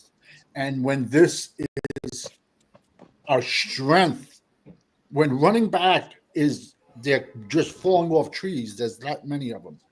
To sign these 2, it's like, to me, it just seems like they signed them to make it look like it's just smoke and mirrors. They're doing something. Because I'm sorry, I don't see either of these guys making this team. I don't. And if I think one of them but one of them's definitely gonna get cut. That's for sure. One of them is probably not making the team. The other one will probably make the practice squad. Yeah, I just don't think these 2 running backs are that good, man. That's just plain and simple for me. And let's be honest. What has Hunter? What I call him Lumpy. What has Lumpy done that we want to keep him? He hasn't done anything, bro. Like people only like him because he's a fullback. When the 49ers cut Kyle Juszczyk, I know he's falling off a cliff, but everyone thought Lumpy was like Mike Allstott 2.0. It was comical, bro. Comical. 2019, when we signed Gerald McCoy and Dante Poe, everybody was like, "Oh, we got the beef. We got this. We got that." But no one fucking told you Carolina's defense in 2019. It was like 31 versus the run, and yet we signed both of their defensive tackles. So how does that make any sense? Gerald McCoy never saw a play. He snapped his leg on the sideline, and Dante Poe got cut after like 2 games. Yet I wish I had $1 for every video I saw. Oh, the beef. We got the big guys back. Did you care to look how Carolina's run defense was? No. Well, Miles Sanders ran for 205 yards in 11 games last year. Fuck him. He shouldn't even been here. Dalvin Cook was the same before we brought him in. 3.7 yards a rush. I told you the year before. And you can look at Miles Sanders' career numbers. 800 yards, 700 yards. He had one breakout year for 1,200, and then 400 and 200 yards. He should be out the NFL right now. Smoke and mirrors. We're just going in circles with this goddamn topic. Dang, Mekhi Becton just got signed to the Chargers. Oh, is that right? How much? I'm not sure. 2-year deal, but I don't know how much. I would have took him in a heartbeat. I would have lumped our money and signed him in a heartbeat. Man, bro, this sucks, bro. There's still good free agents out there. We're not pursuing them. 6'7", 380, and they're gonna line him next to Joe Alt. He's saying, do you think any of these signings change the trajectory of the draft? Do you think like signing the 2 running backs and all that stuff changed where they are picking players now? I just don't think that they're going to pick anybody productive in the draft. So, I mean, in terms of it changing the trajectory, I just don't. I mean, if we had better ownership and better people who could pick the players in the draft, then maybe. But that's if they hit in the draft. I just don't see them hitting in the draft. So do you think them having those 2 running backs kind of make them relax a little? Like, all right, we ain't got to rush that position. No, I mean, like, look, I understand Corner's point about it as I knew it. You're touching on your mouth. I understand Corner's point about the competition aspect. I mean, that's football in general. I don't disagree on. But I just don't see these 2 players being productive. These guys are not good players. They're backups, man. So I don't know what we're expecting to get out of these running backs. Well, and I personally don't want bodies in there just for the sake of having bodies. I want players that has a chance to be productive. Every player on the team should be trying to be a starter. If you don't want to play hard and practice to be a starter, then you shouldn't be on the team. And I mean, now every player is not capable of being a starter, but every player needs to practice and play like they want to be a starter. Like you're not gonna get some of the production out of some of these players, and we know it. Yeah, I don't know. Just my opinion. If we were gonna sign these 2 guys, we might as well have kept Rico Dowdle, man. I mean, I get his injury history thing. We've all spoken about it, but last year was more productive than anything either of these 2 running backs have done. That's just my opinion on the matter. But if they would have done something similar at linebacker, I would have understood because you have decent linebackers that's going to be injured for most of next year. So I can understand stopgap players when you already know that you got Overshown and those boys coming back. Yeah. You got nothing is improved in that running back room with these signings. I don't think anything is improved. That's where I am with it. So none of these guys. Oh, never mind. But your theory is a guy on a 1-year contract is going to make you pass on somebody in the NFL that you're either going to have for 5 or 4 years. That's your theory. Wait, what now? What? Your theory is with all these guys that we signed on 1-year deals, that's going to make us pass up on someone who we can draft. No, that's not at all my theory. Either 4 years or 5 years. No, that's not at all my theory. What was that's your not. theory I didn't about? say that not one time in You an said- hour and 29 minutes. You said our signings now allow us to go BPA. So out of all of our signings, how does that make us go BPA? So you don't have to reach for running back with these two signings, correct? Do you have to reach at running back in the first round, Savage, with Jamal, with Javonte Williams, and with Miles Sanders and Deuce Vaughn and Hunter Lumpy? Do you have to reach at running back, Savage, in the first round? I can get all my running backs. No, answer the question. Yes or no? Does it allow you to reach in the first round to a running back? So is Mario Hampton a reach? Hell no, that's my guy, and that's my whole point. So you saying that helps you relax? If Mario Hampton is the BPA, let's say the Cowboys trade back at 20 from 12, and Hampton's sitting there, and that's their best player available, you go get Hampton. Because that's the best guy on the board at that time for the Cowboys. No, stay at 12. What if he's at 12? What if you're at 12? That might be a little rich. How is that a Mario Hampton? Wait, Miles Sanders and that other guy. You mean that's all right? Man. Savage, would you draft? You're a draft guy, way better than I am. Would you draft Hampton at 12? No. That's what I'm saying. That has nothing to do with Miles Sanders or Williams. That has nothing to do with that. Yeah, exactly. But it doesn't allow you to go. Okay, so if in the Cowboys' brain they just sign these players to be bridge players, right? And in the back of their mind they still say, "Fuck, I still need running back." Oh shit, there's a Mario Hampton at 12. We gotta go get him. It's a reach. It's too rich, right? But that would be a reach. That would be a reach whether you have Miles Sanders and Williams on there or not. It still would be a reach. But obviously, we just established that, Censor. We just established that it's going to be too rich at 12. We just went. Are you listening? Or are you selective here? No, but your argument is that having Miles Sanders and Williams on here allows you not to have to reach. It would be a reach no matter what. Exactly. It allows you not to reach. You shouldn't draft that whether you have Miles Sanders or not. It's what everybody's trying to say. Is that you're speaking from the point of common sense. You got to speak from the point of the NFL general Cowboy. I can only think in common sense. No, but you have to. We don't cheer on common sense. We cheer for the Dallas Cowboys. And we cheer what the Dallas Cowboys are doing today, so we can try to project what they're going to do tomorrow. That's why we go live. That's why we hit like button. That's why we make videos. That's why we voice our opinions. Right? Is it not? So whenever you sign guys like Javonte Williams and Miles Sanders, that allows them not to be aggressive at the running back in round 1. Hell, maybe round 2, maybe even round 3. You can go get your guy in 4 or 5 and still have a decent guy because those signings help you do that. The Murray signing and the Sanborn signing and Maurice Luafau coming back, that helps you not reach for a Jalen Smith in the 2nd round. That helps you not do that. And that's why you build that. That's how you lay. That's why I said earlier that kind of lays the foundation so you don't have to reach in the draft. It sets you up perfectly for the draft. So you will be okay week 1 with Sanders and Williams being your running backs. That's not what I'm saying. How did I just go speak for a minute and a half and that's all you got from that? So pretty much because we drafted, regardless of what they talent are, but because we have them, it helps you slow down on picking a better running back. So just because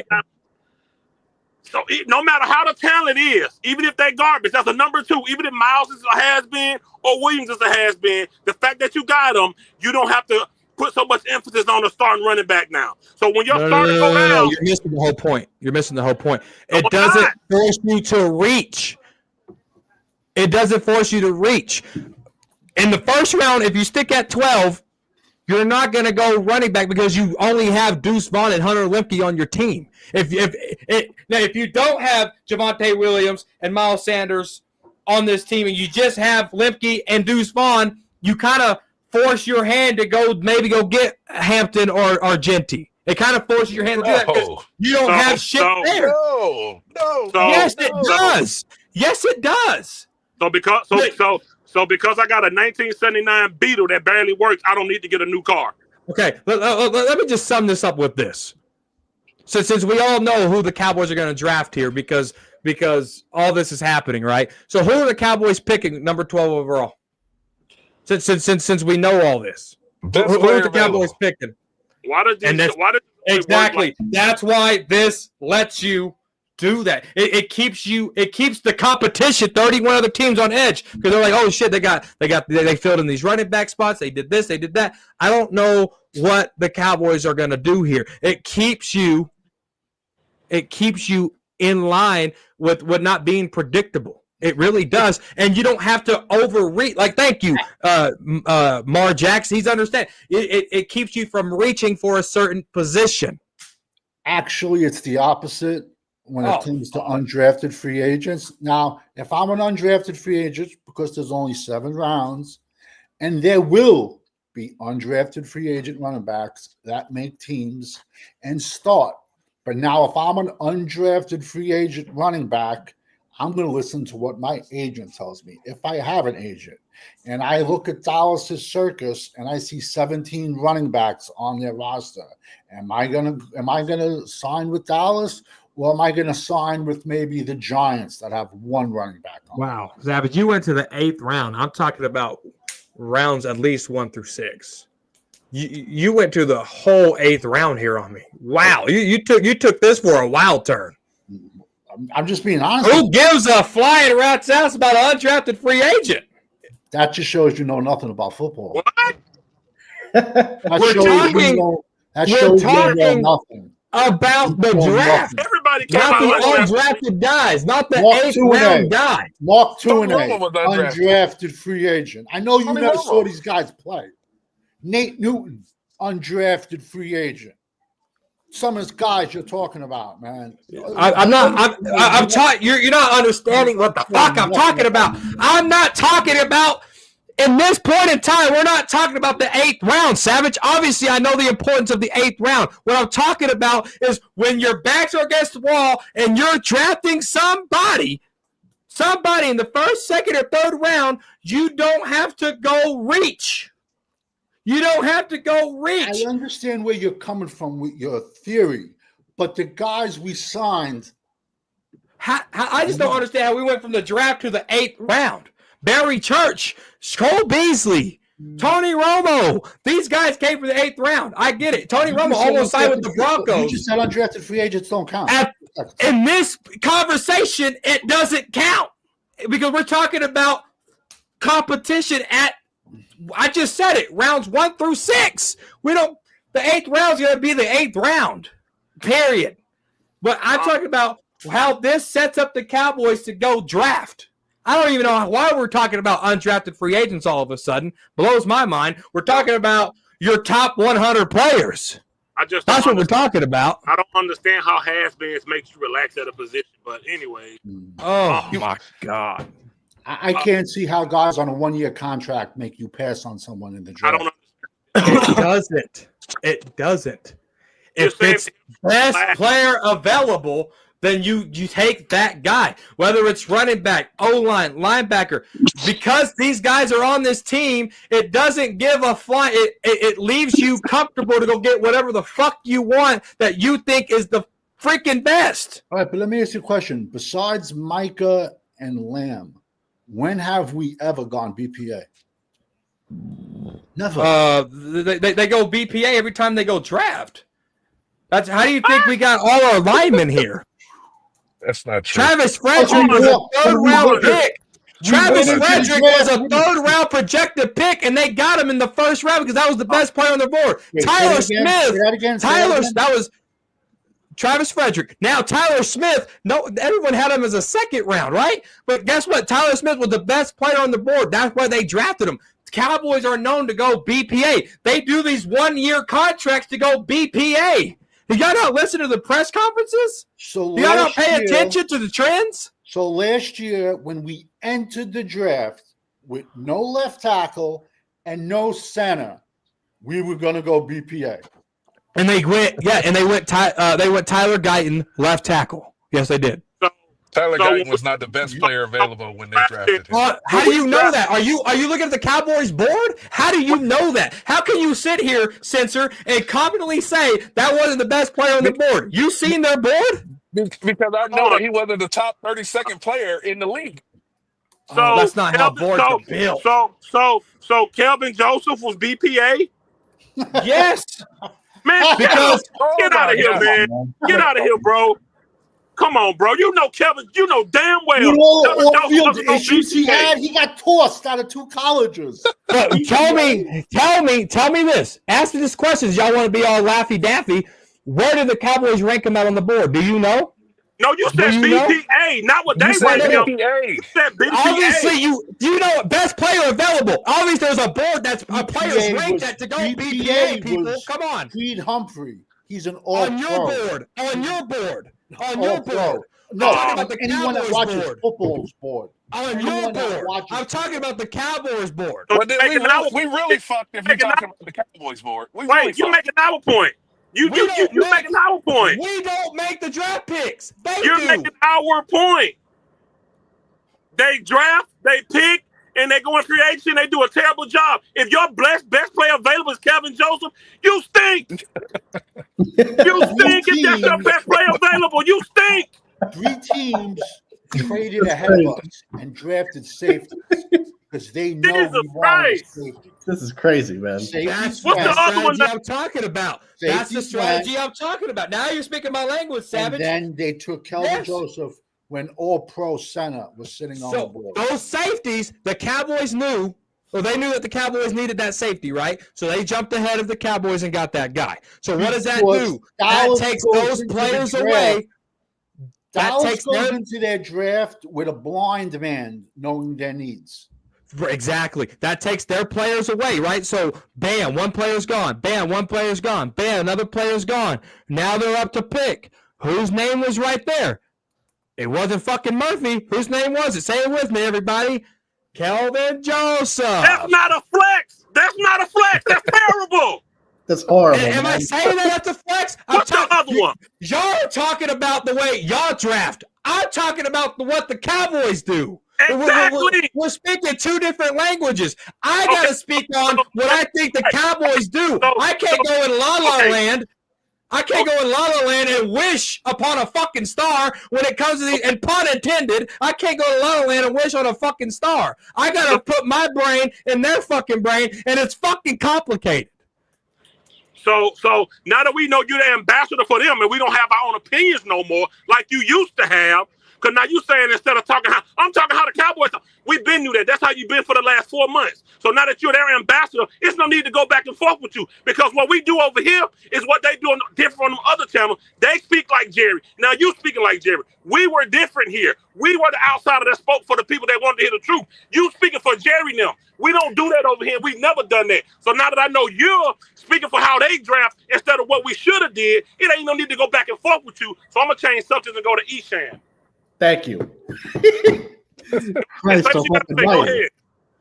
What's up? So where's 1980? He's been MIA. So we forgot this is the I think season all of a sudden, because I think this is what the Cowboys are gonna do. So I'm wrong, because now we have a coaching staff in place. Now we got some free agencies going. Now it's I think this is what the Cowboys are going to do, because this is what the Cowboys do. Now I'm in the wrong because we're in the I think season. Not the opinion season, in the I think season. So now we forgot about that. Okay. Anyway, Eshan, so what's up, man? Thing. What's your take on all this stuff Micah doing, saying what he said to D-Law? What you think about all that? Oh, Mike is full of shit, and I've been saying it for a while. Micah is the look, man. Let's be very clear. D-Law is probably more than likely not going to win nothing in Seattle. I agree with that wholeheartedly that he probably more than likely he won't win anything in Seattle. And I don't like that he necessarily came out and said in his publicly beefing with Micah Parsons and all this stuff. But let's be honest, did he lie with what he said? He's not going to win a Super Bowl here. I mean, it's the truth. He's not going to. We all know that we're not going to win a Super Bowl. So I don't like that he came out and said that. But there's no lie in it. So I mean, there's that, and I mean, Dalton Schultz said a similar thing comparing the Cowboys to a zoo. Cheeto said it feels like real football when he went to the Bengals. So this is just another player, and I don't like him saying it, especially given his lack of productivity, and I just don't like him coming out and saying it. But the actual statement itself of, I don't think it's necessarily wrong. But going to Micah, I just think this is just who Micah Parsons is, man. Now, do I blame him for necessarily standing up for the team? No. But he gets his nose in shit all the time with these Twitter beefs and all of this shit. Over stuff, just keep your, you have D-Law's number, call him and talk to him. Yeah. Why does it have to be public? Yeah. It's all work. Yeah, so why does this entire thing could have been behind closed doors? I don't understand why you're asking me public. Now your ass is going on calling him a clown and saying he's envious. Envious of what? What is there to be envious about with the Dallas Cowboys? We haven't won nothing. So he can miss me with all that shit. But it's dude, this beef between D-Law and Micah, man, is funny to me. It's typical Cowboys, man. It's just I just think it's ridiculous, man. It's childish, petty shit, man. That's just my opinion on the whole thing. Okay, I'm gonna go to Uncensored real quick. He got to get out of here, bro. What's your opinion on all this? I think that there's a little bit of bitterness in D-Law. Agreed. Because he was the face of the defense until Micah came, and then it became about Micah, and D-Law became the afterthought. But my problem with these grown ass men worrying about Parsons sending tweets and all of this shit, that don't stop you from filling your gap on Sunday. You're a grown ass man. You've been playing football for probably 2 decades by the time you get to the league, or close to it. And you telling me that Micah Parsons tweeting some nobody on a fucking Tuesday is affecting the way you play on a Sunday? Now, we all got issues with Micah Parsons wearing down, out of position, and all of that shit. But nobody can say that he don't go out there with effort and try. Fair, yeah. He get worn the fuck down because he's undersized. I can show you quite a few plays of him walking, giving up. But he does quit a lot though too. In the middle plays. But what I'm saying is, I think that D-Law's issue is that he got a little bit jealous and a little bit envious of the attention that Parsons got over him. But there was no reason he fired that shot unsolicited. Yeah, no, I agree with that. I do agree with you there. But do you think that was a cheap shot he shot out there for no fucking reason? And Parsons came back and defended the team. He didn't have to do it the way he did it, but he did it or whatever. But D-Law could have went and said, "Hey, I'm at the end of my career. I'm trying to find the best position I can to win football games," and that could have been the end of it. I agree. D-Law has never cared about winning football games. Right. Corner, you're a guy that once a guy's gone from this team, you pretty much you're the enemy now once they go to another team. Do you think Parsons was wrong how he came out and spoke up for the team?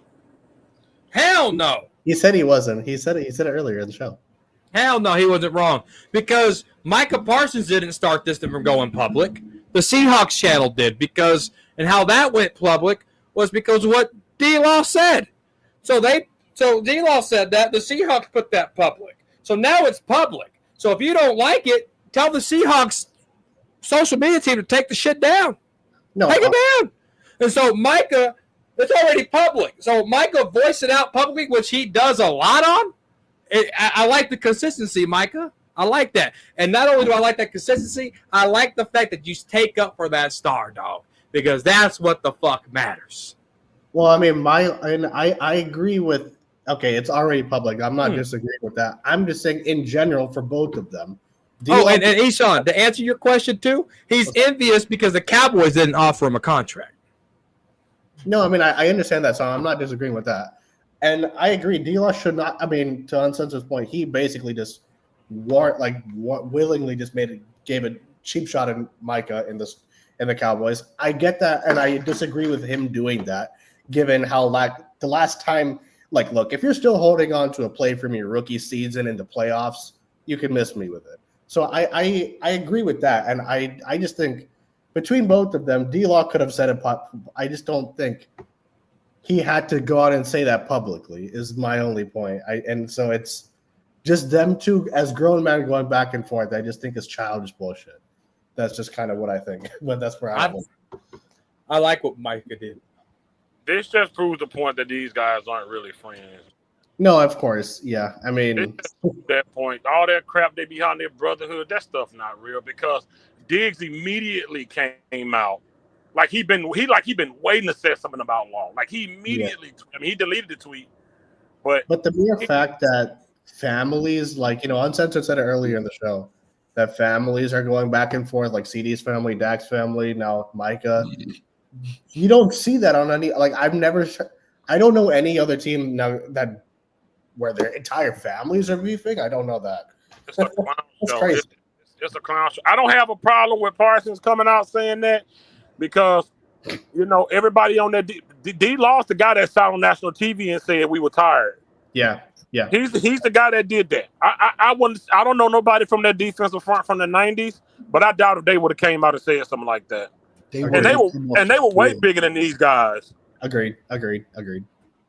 Those guys never even came off the field.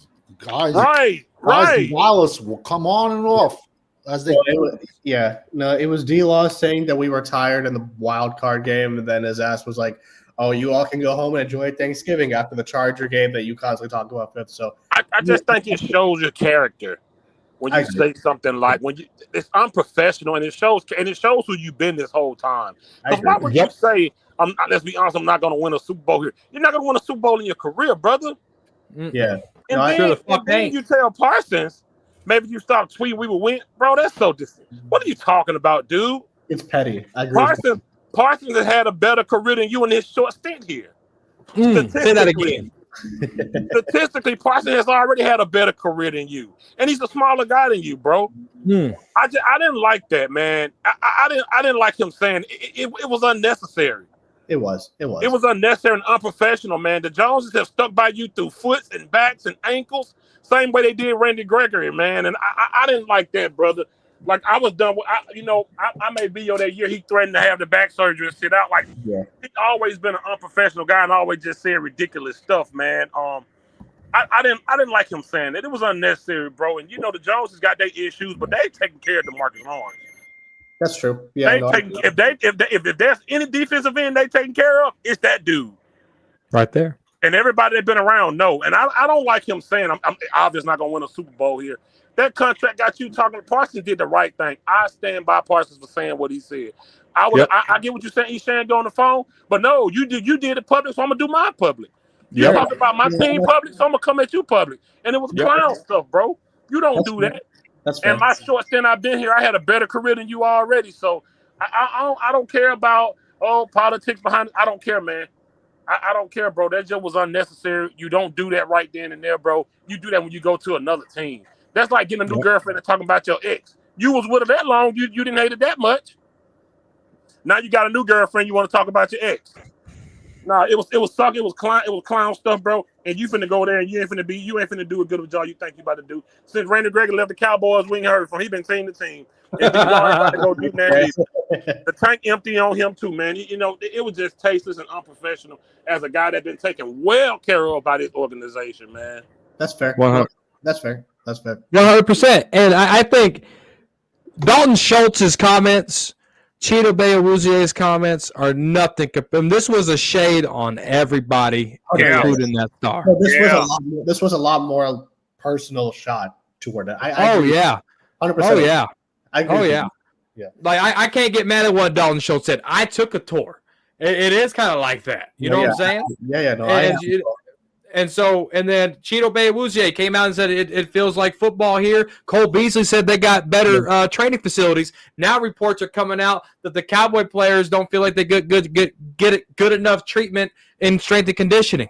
Right? So Cole Beasley wasn't lying. Dalton Schultz wasn't lying.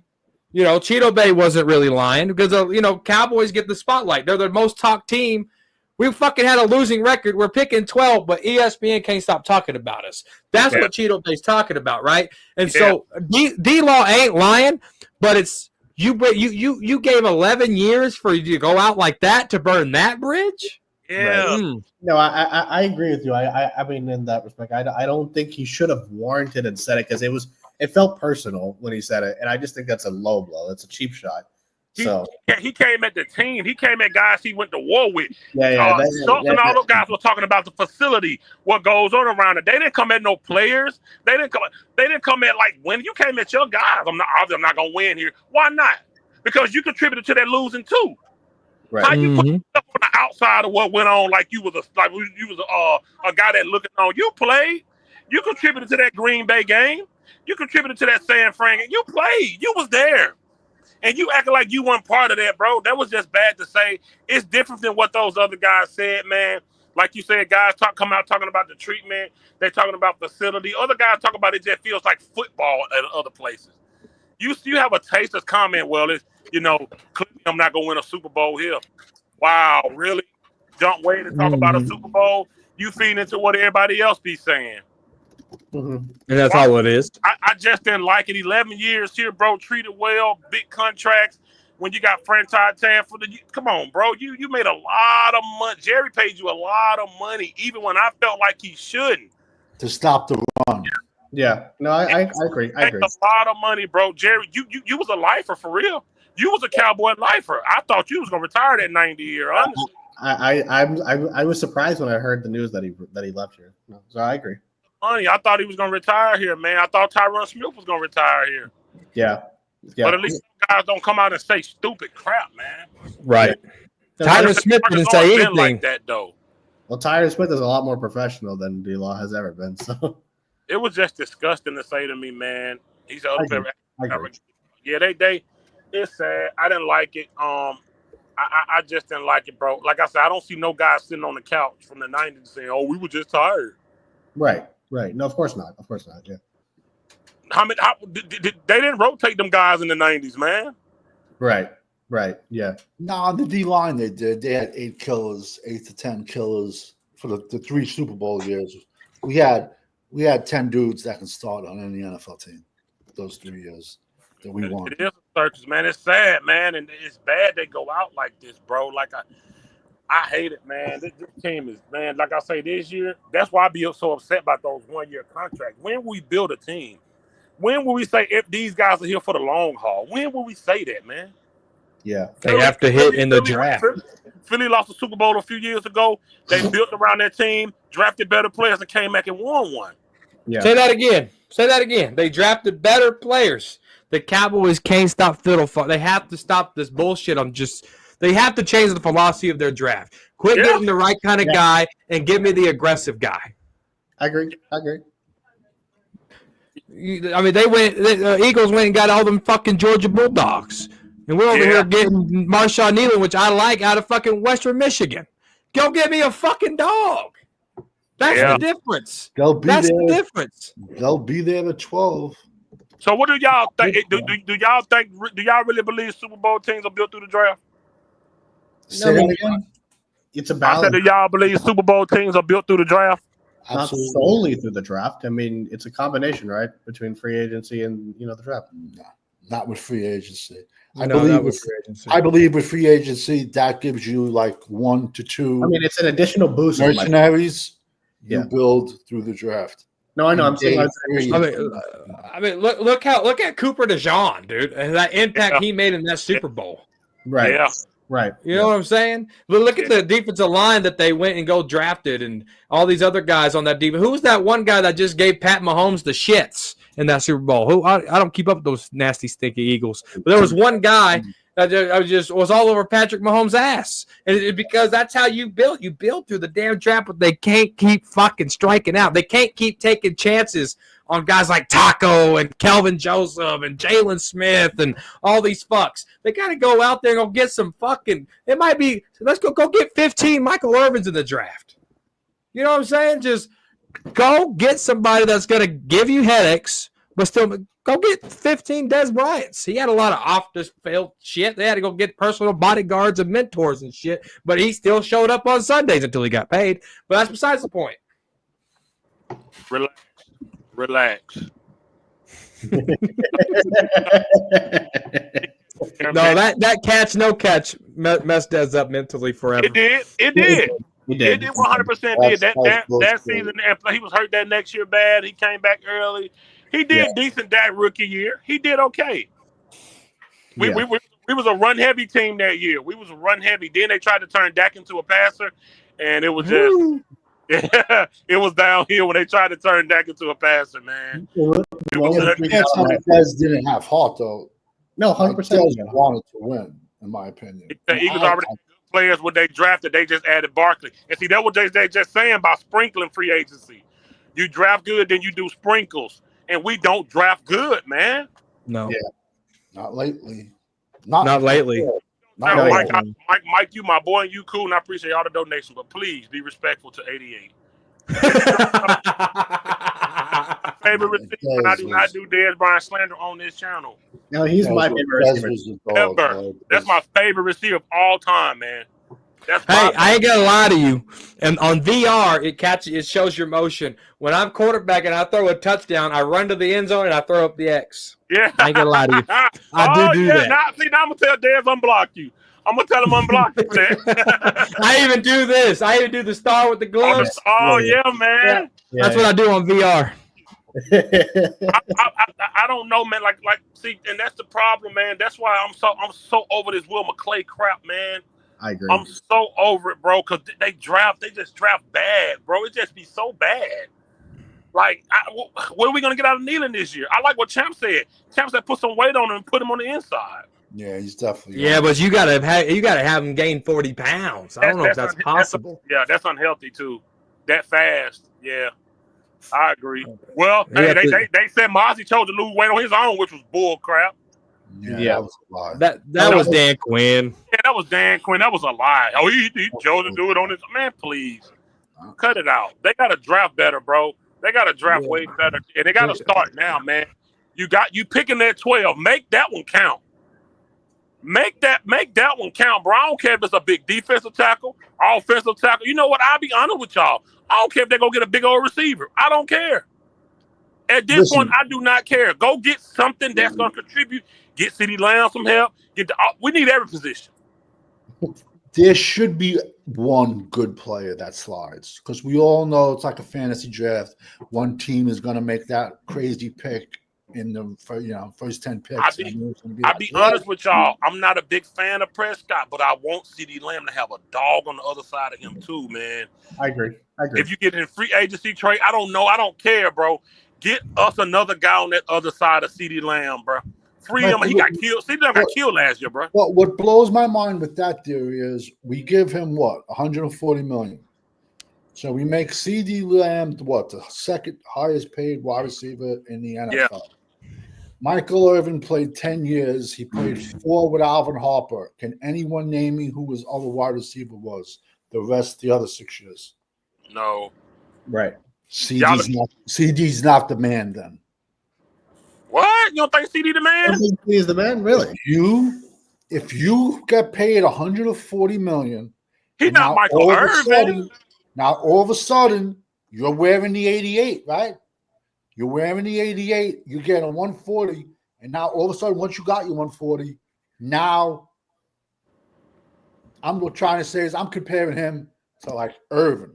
Who did, besides 4 years for Alvin Harper, who did Michael Irvin have on the other side? I mean, yeah, but Dez Bryant ain't even better than Michael Irvin. Say that again?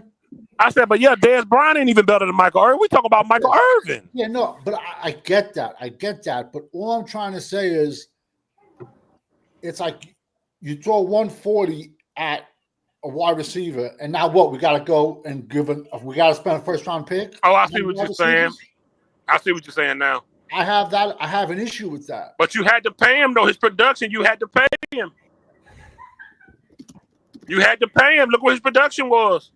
I ain't saying go get him somebody, Brandon Cooks wasn't it. Is Tolbert still on this team?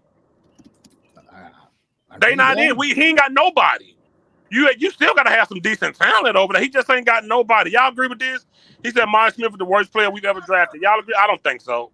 I don't know. Shit, you forgot the name Tristan Hill. Yeah, but Tristan Hill was round 2. He was out of UCF, wasn't he? Yeah. Tristan Hill was round Mozzie 2. Smith. Mozzie was a first man. Oh my God, bro. Mozzie is a bust. I don't think he want to play football. Corner, what they give Mozzie $20 million a year? Oh, dude, I go into depression. I think Palco and Mozzie are pretty similar. What team is winning with the number 1 receiver? I didn't say a number 1. I say he just needs some help. Shante Carver. Kavika Pittman. Yeah, I don't know. He just needs some help. Listen, Dak is a check down guy. Y'all know how I felt about Ferguson last year. He didn't score a touchdown. I don't know what they're gonna do with Scooter Brudermaker. He'll be 27. I don't know. I don't know, bro. What? I don't even know if Dak goes stay. I don't know. I don't know. But 3-14, 2-15. That's my opinion. That's my prediction. I swear to God. 3-14. I can't give a prediction yet. Let me ask you a quick question. Aaron Rodgers got a $7 million mansion 5 miles from the stadium. If Aaron Rodgers signs with the Giants, is Dallas the worst team in the NFC East? Aaron Rodgers isn't Aaron Rodgers. Yeah, I agree with that. He's declined a lot, man. Yeah. If Aaron Rodgers goes to the Giants, that's a favor for us. We won't be in the basement. Aaron Rodgers he's been playing terrible, man. He's been playing terrible, but he has Dak's number, though. That is. I mean, they gave him everything in New York and the Jets. Everything with the Jets. I agree that he's completely washed. For the most part, I agree with he's washed, but he has Dak. Let me ask you an honest question. How many games did you see the Jets play last year? I just needed to watch the highlights, and I seen. But I because that offensive line. Listen, I'm no Aaron Rodgers fan. I'm no Aaron Rodgers fan at all. But that offensive line, he got skull fucked. He got hammered. So, and I'm no Aaron Rodgers fan at all.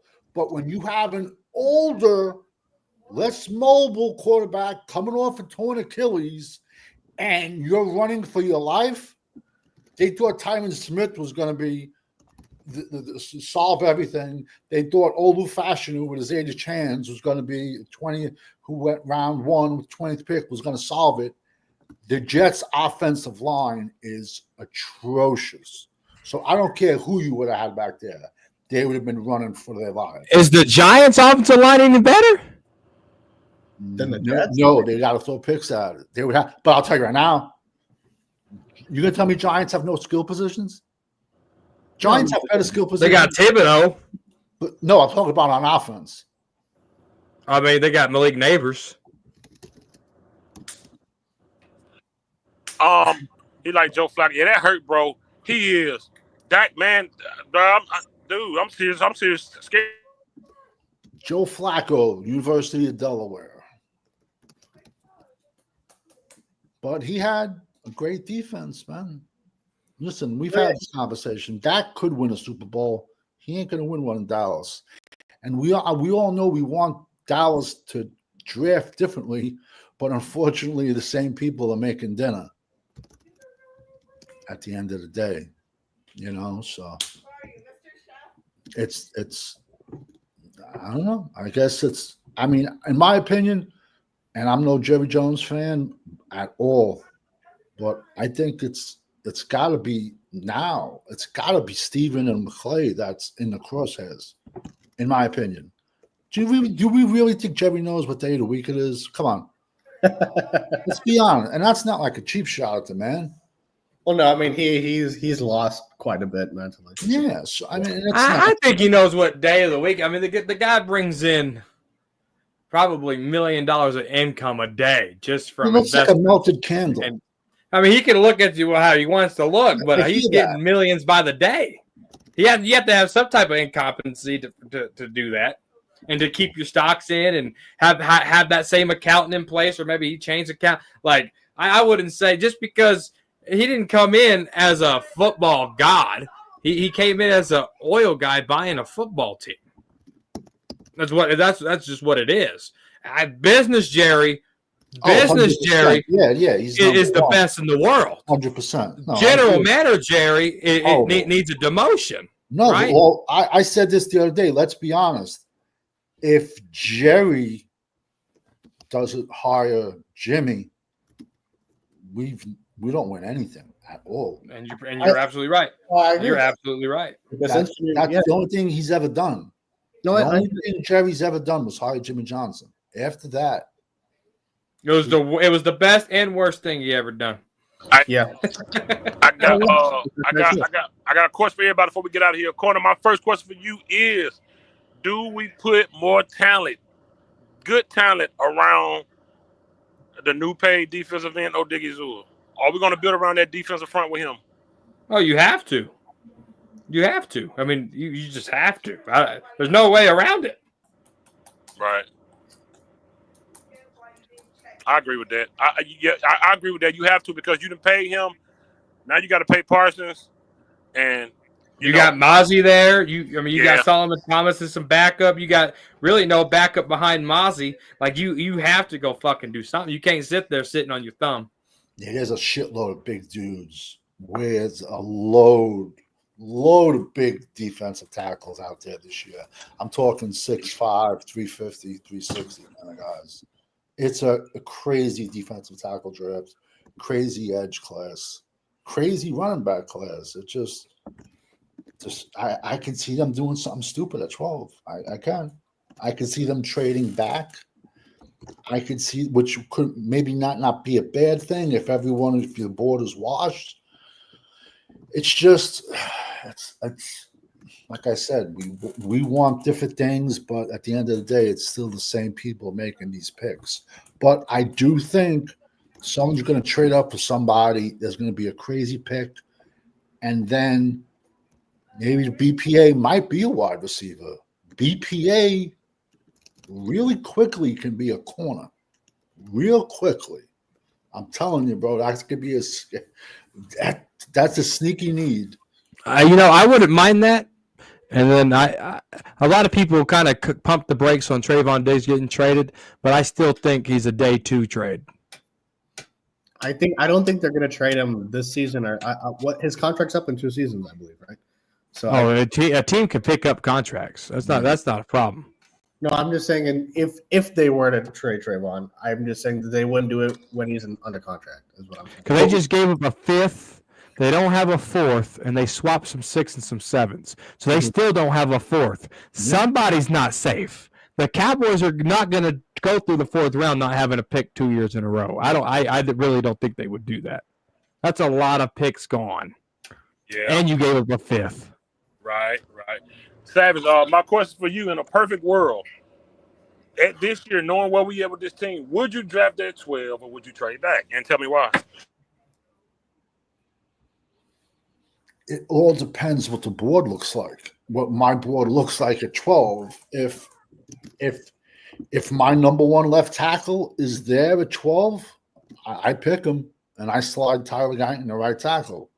In a perfect world, if there's a monster wide receiver there, I don't have a problem. I've said this. If they took Ashton Gentry, I'd be like, okay, they took him. Now we can still go get another running back later on because he's on the smaller side, and we need a bigger guy. And we can still go out and draft 3-4 defensive linemen. It's unfortunately we have a 1st, 2nd, 3rd, and then we don't pick for a long, long time. But the draft, how can I phrase this? The talent on day 3 will still be there with crazy defensive linemen and running backs. There'll be day 3 running backs that'll be starters in this league. But like, it's a good tight end class even, man. What do you do? Penn State's Tyler Warren is standing in your face. He slides. I don't see him getting out of the top 10. But what do you do? He slides, and he's BPA. I take him. If he's BPA, it could be Emeka Ibuka, Ohio State. I don't see Victoria McMillan sliding to 12, But also, I'm not a fan of his conference. They don't play defense. But he is a freak at 6'5". And we all know Dak overthrows people by like 10 feet. So maybe having a 6'5" wide receiver would help him. But I don't see him lasting the 12. I'm not a big fan of Luther Bird, and a lot of other people are. But listen, our fan base, I'm telling you, every single channel wants, in no particular order, but they want the first 2 picks to be a wide receiver and running back. That's what this fan base wants. And the Joneses might give them that. Mm-hmm. You know, perfect world. Listen, I know I could go back to 17, 18, still get a starter and pick up a third. But what good is that third then when I draft a bag of shit then? That's the problem. We've been trading backs and getting those extra picks, and those extra picks haven't been turning out. You know, people don't realize it's not about the picks. It's about the pick hitting. There was a year the Jets had 4 number ones. Let's be honest. You would think a team can turn themselves around with 4 number ones. They didn't. They hit on 2 out of the 4. And 2 out of the 4 weren't even like superstars. I mean, that's a question right there for you, Savage, or Corner, or anybody. Do you consider Shador if he falls to 44? He's never going to fall to 44, but he's I don't want no part of him because he brings the circus. I know a corner don't want him either. I agree. I think it would be too much. It's added distraction with the team that's already full of this. I would get Shador so fast. I don't care what You y'all damn right I'll get Shador so goddamn fast. I get him so fast. I do not care. All right, man. Turn that card in right the fuck now. I do not get him.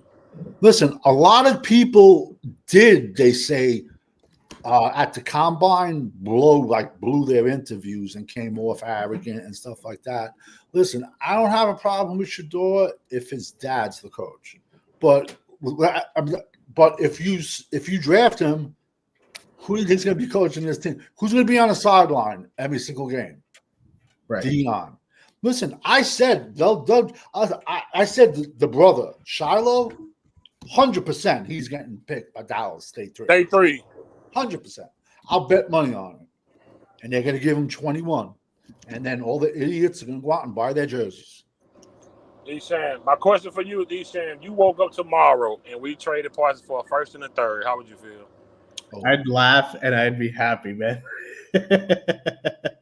But it would be. I would have mixed feelings on it. I'm a big dilemma about it, but it's on the one hand, I'm sick of the motherfucker, but at the same time, I mean, it's if we were to get a first and a third, can we? Let's be honest, can we actually even develop that talent enough? And that's the big question mark, which is a no.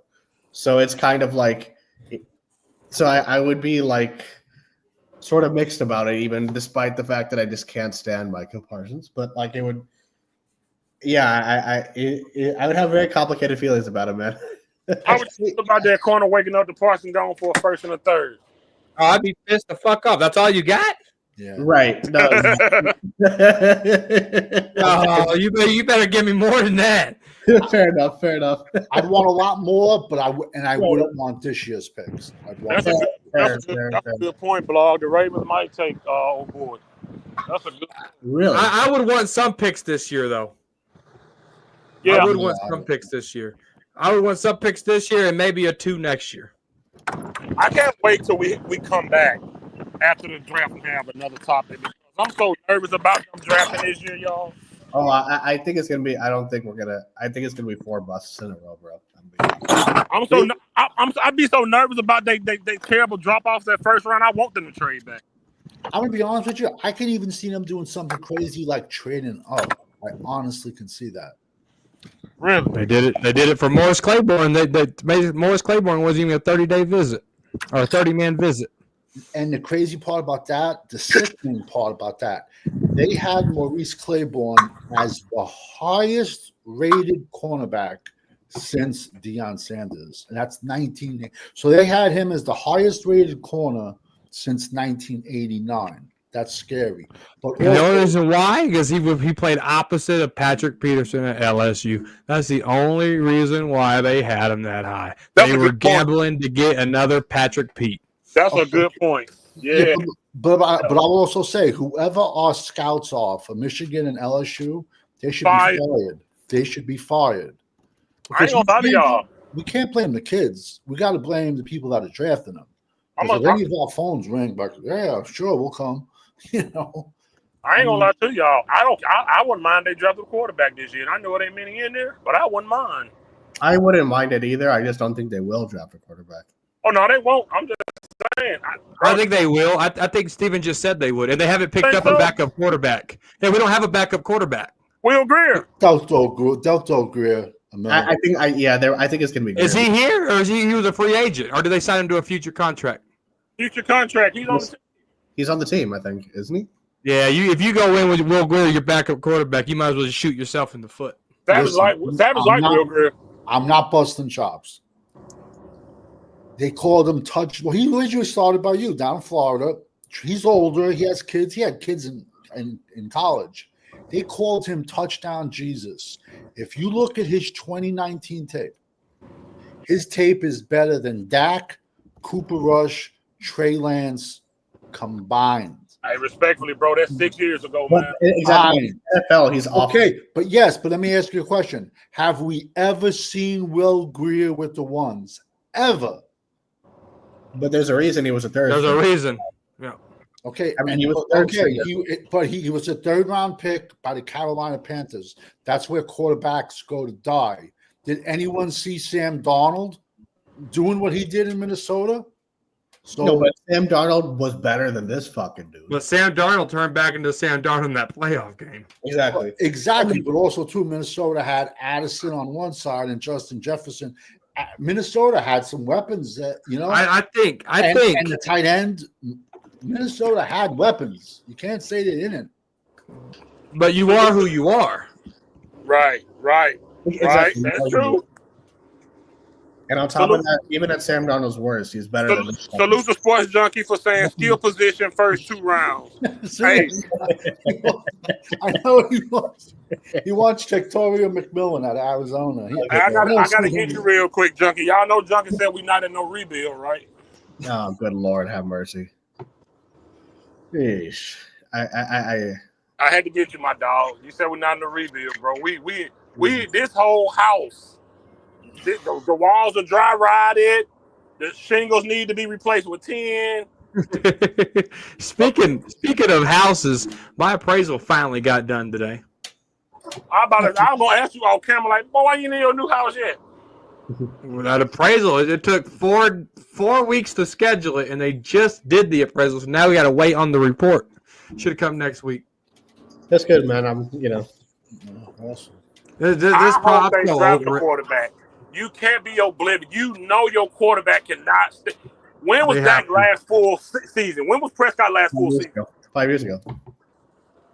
5 years ago is an eternity in the NFL too, by the way. There's a kid out of Indiana that's a straight monster. His last full season in terms of game 1 to game 17, who at the time 16, was Garrett's last season. That was his where he didn't miss a game. Remember this name, and I'm terrified of this name. And he was Alabama's quarterback, Jalen Moreau. Remember that name. And I'm terrified of him. Why is Jackson Dart getting a lot of buzz tied in with the Cowboys? He has a strong arm. Okay. He has a strong arm.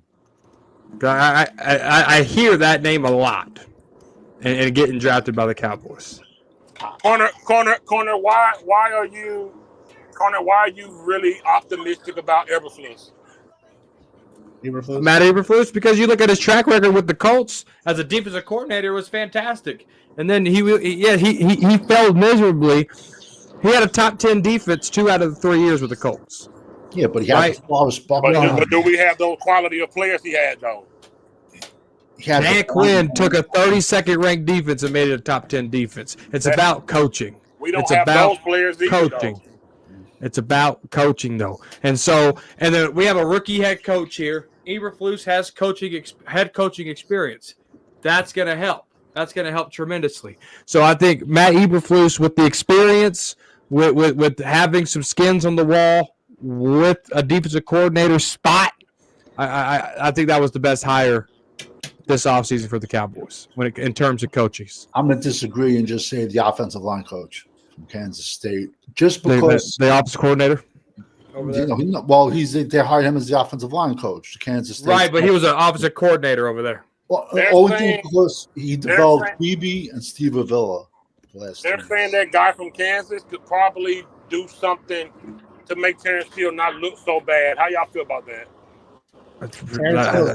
Nonetheless, man. Give me good coaches that can teach better technique, because Mike Sirianni sure in the hell wasn't doing it. I mean, fair enough.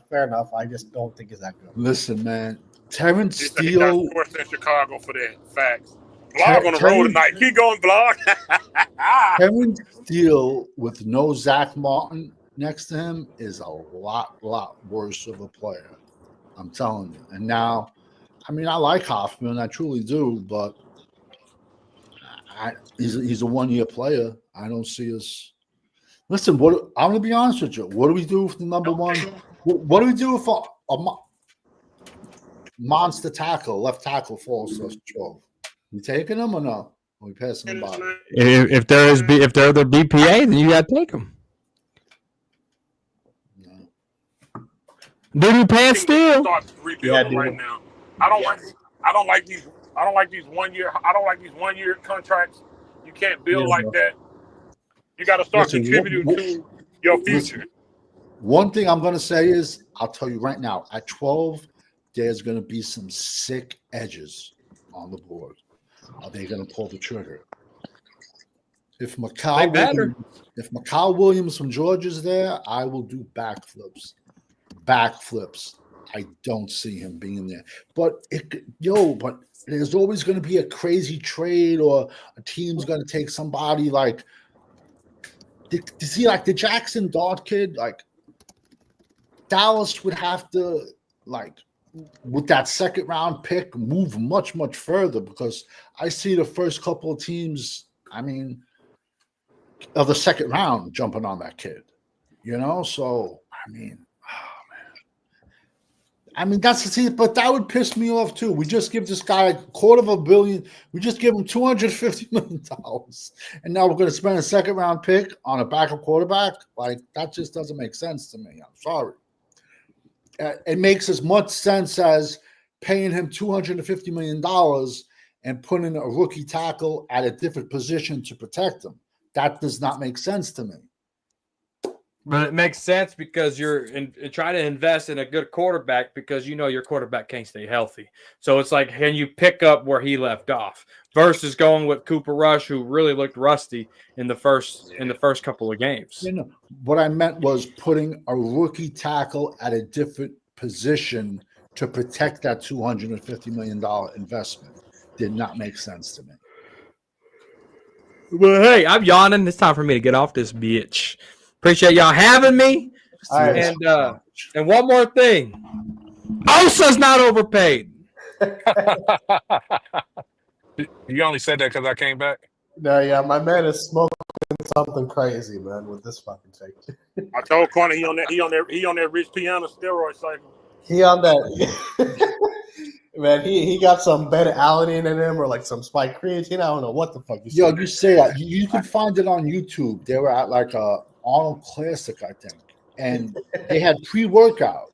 Yeah. Like pre-workout makes you shit. Like it does. It makes you run. Piano was snorting the pre-workout. It's on YouTube. I swear to God. He was a crazy man. That's crazy. Like, dude, I enjoy working out. I work out all the time. So pre-workout makes you shit like hell. I don't know. Corner small now. He might be on that Kali muscle thing. Kali muscle small. I just don't understand what he sees when he looks at Osa. I'm like, I don't understand. I don't understand. I don't understand it, bro. I don't see Corner when it comes to the Osa thing. I And think then the point about those two running run stuff from. And then the point about those two running backs helped you do what you did. No, They don't change anything. They don't change anything. And on top of that, so him saying that, they're going to be productive. These two running backs are going to be productive and help Jerry in the draft. I just don't see it, man. Since when does a running back that played 11 games and got 200 yards change the way you feel about your team? And on top of that, with Jerry Jones of all people, there's legit dudes that have between 30 to 37 running backs with draftable picks. So he's being optimistic, and me too. But man, I'm not gonna be oblivious to what's really going on. And these pickups has been vanilla. And even the Dante Fowler one is like whatever. Yeah, I wouldn't. It's a retread. Right. We could have stopped the run when we had him, and now we bring him back. I would have rather thrown out $8 million at a bigger D tackle, or even a safety, or a corner, or a right guard. Well, I would have rather that they focused on two players, whether it's a safety, a corner, or a linebacker, or wide receiver, whatever. Two good players that you can get on a 3 to 4 year contract that you're gonna help build the team with, instead of these stopgap players from year to year that aren't going to be here. Yeah. I agree. And even let's say Hoffman's going to be the right guard. Just real quick, we still going to have to go out and draft offensive linemen, because now people, leave BB at center, Hoffman's at guard.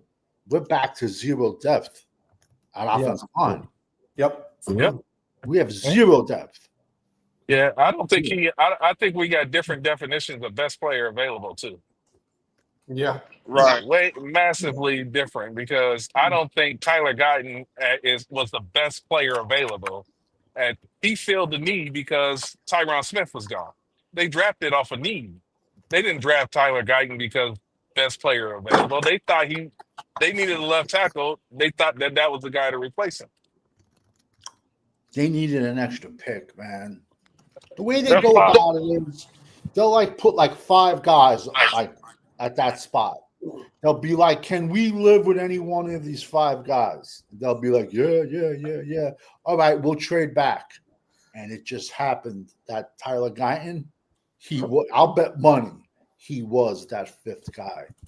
They could I'm shutting up, but and then with that extra 3rd, what did we really do with that extra 3rd? Nada. But unfortunately, it's going to be the same people. Do we really think these first-year coaches are going to have any say in the matter? Of course. It's basically going to be Joneses and McClay doing the same shit. Of course not. It's basically same circus, different clowns, man, in my opinion. No, look, Schottenheimer was hired to suck Jerry Jones' dick.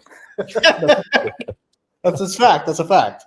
You know it, man. Let's be real. The fact that they extended, we renewed Will McClay, bro. That let you know right there, ain't nothing saying, bro. Why would you give Will McClay anything? He's been atrocious. The Cowboys have gotten lazy. They don't want to have to go out and interview and find a new scouting director. They don't want to go out and interview these players, to find players that are willing to come to Dallas. They didn't call DK Metcalf. They didn't call Cooper Kupp. They didn't call any of these players. The thing is that laziness is what's kickstarting all of it, but he's doubling down on it, and it's an ego trip. So that's making them double down on the laziness. I mean, if you can be lazy and make $500 million a year while you're sitting on a yacht, I'm gonna be fucking lazy too. What incentive do I have to get up off my ass if they're gonna write me a check for shared revenue of over $500 million every year? What blows my mind is the Mingo, because that's definitely Steven and McClay.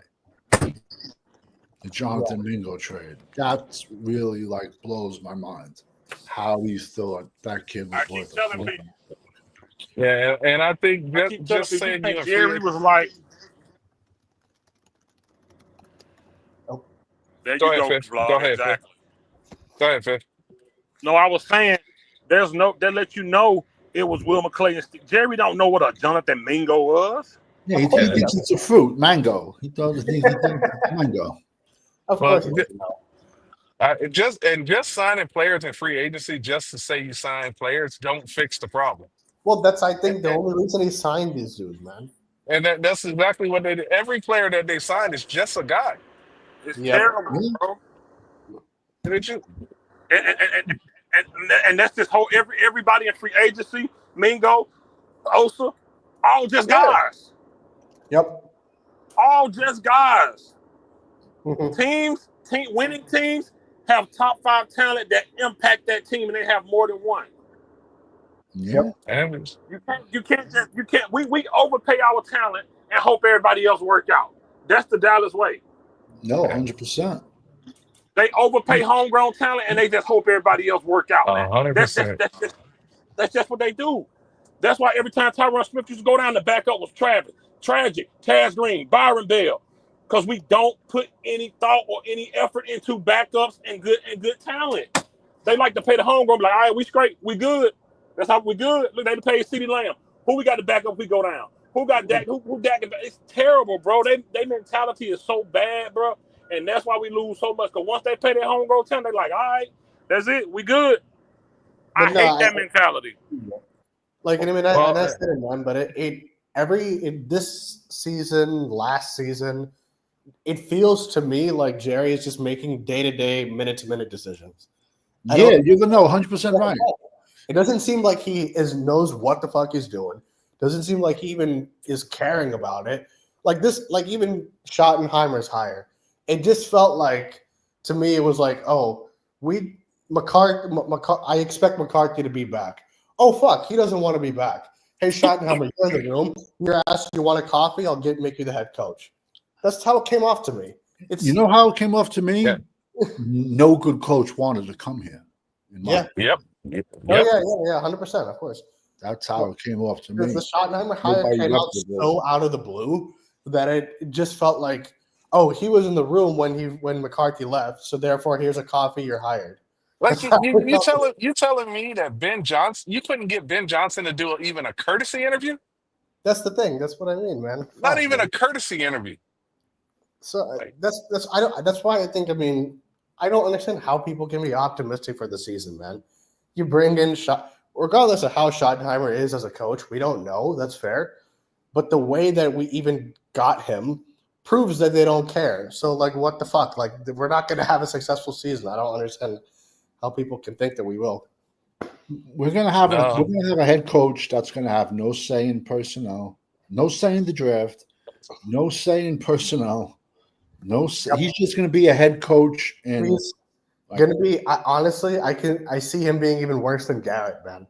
And I'm just being honest about that, because, man, this is going to be bad, man.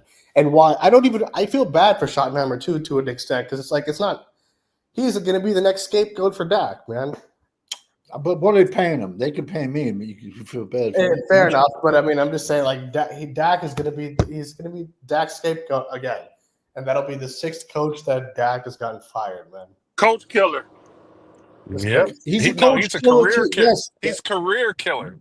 Players and coaches. Players and coaches. The list of coaches that have been fired underneath Dak is crazy, man. It's ridiculous, man. How do you build a team when this is your 3rd year in a row with a different defensive coordinator? How do you what's your plan? There is no plan. There isn't. There isn't. Oh, everybody is getting other coaches, you know. And like the point Uncensored made 6 months ago, how can you build a team with these 1-year contracts? You can't. You got no consistency from year after year and a whole bunch of uncertainty every single year. Listen, man, Philadelphia has a very, very, very young defense, and they ain't going anywhere for a couple of years, man. Yep. Philly's defense ain't going anywhere. But watch, after Dak's ass said, "Oh, we're close to them," he's gonna get spanked by the Eagles, motherfucker. I can't believe he said, man, this man. I'm telling you, man. Like when he said that, I wanted to fucking throw something at him. I was so mad. I mean, listen, I got mad too, but let's be honest, man. If somebody's handed you $500 million in the last 10 years, I'm not gonna criticize him either. I ain't gonna. I'll say I'm Jesus Christ for $500 million. You know what do you expect him to say? Yeah, that's fair. That's why he said jump off. You know what I expect him to do? So I completely agree with you, Savage. But you know what I expect him to do? Shut the fuck up and go play. No, he switched the way he dressed, switched the way he talked, switched the way he walked. And it was the same thing when he like supported McCarthy and stuff. It means nothing to me. If you really care so much about McCarthy, it's very simple. Go play for him. Don't throw picks against the Packers or something. How about you win a playoff game in January for once? Like, come on, miss me with it, man. Yo, bro, it's not even about him saying that, bro. How could you say that when you don't even know what your roster's about to look like? Yeah, and that He'll just let you know just running his mouth. And it's what he said is like, oh, I'm not going to say we're close to the Eagles because they just won a Super Bowl, but damn it, we're close to the Eagles, fucking moron. No, he don't want to bring up records. Have you beat this Philly team though? Nope. Have you beat the Super Bowl team? Don't talk about the old Philly record. Have you beat them or you beat Gardner Minshew and them? Who you beat? Man, it's just crazy, man. Who did Gardner just signed with somebody? Who did he sign with? Yeah, Corner, man. 11 years on YouTube. Shout out to Corner. Keep going, brother. Oh shit, yeah, of course, Corner. Damn, that's right. Yeah, old school. 11 years. Wow. 11 years. Congrats. Oh, that's crazy. Yeah. Jesus. That longevity on YouTube. Dedication, man. Salute the Corner for Salute, sure. salute. Yeah, people get bored and move on from the stuff way earlier than that. This May will be 6 years that I've been in the film business. So, and that's I'm lucky, man. I can't front. Like me being 27 this year, it's not many 27-year-olds get to produce a major film that I'm that's awesome. Now. So. Because usually most people in the business are like upwards of like 38 onwards and stuff, and so people measure you by your scars. It's a very, very cruel industry.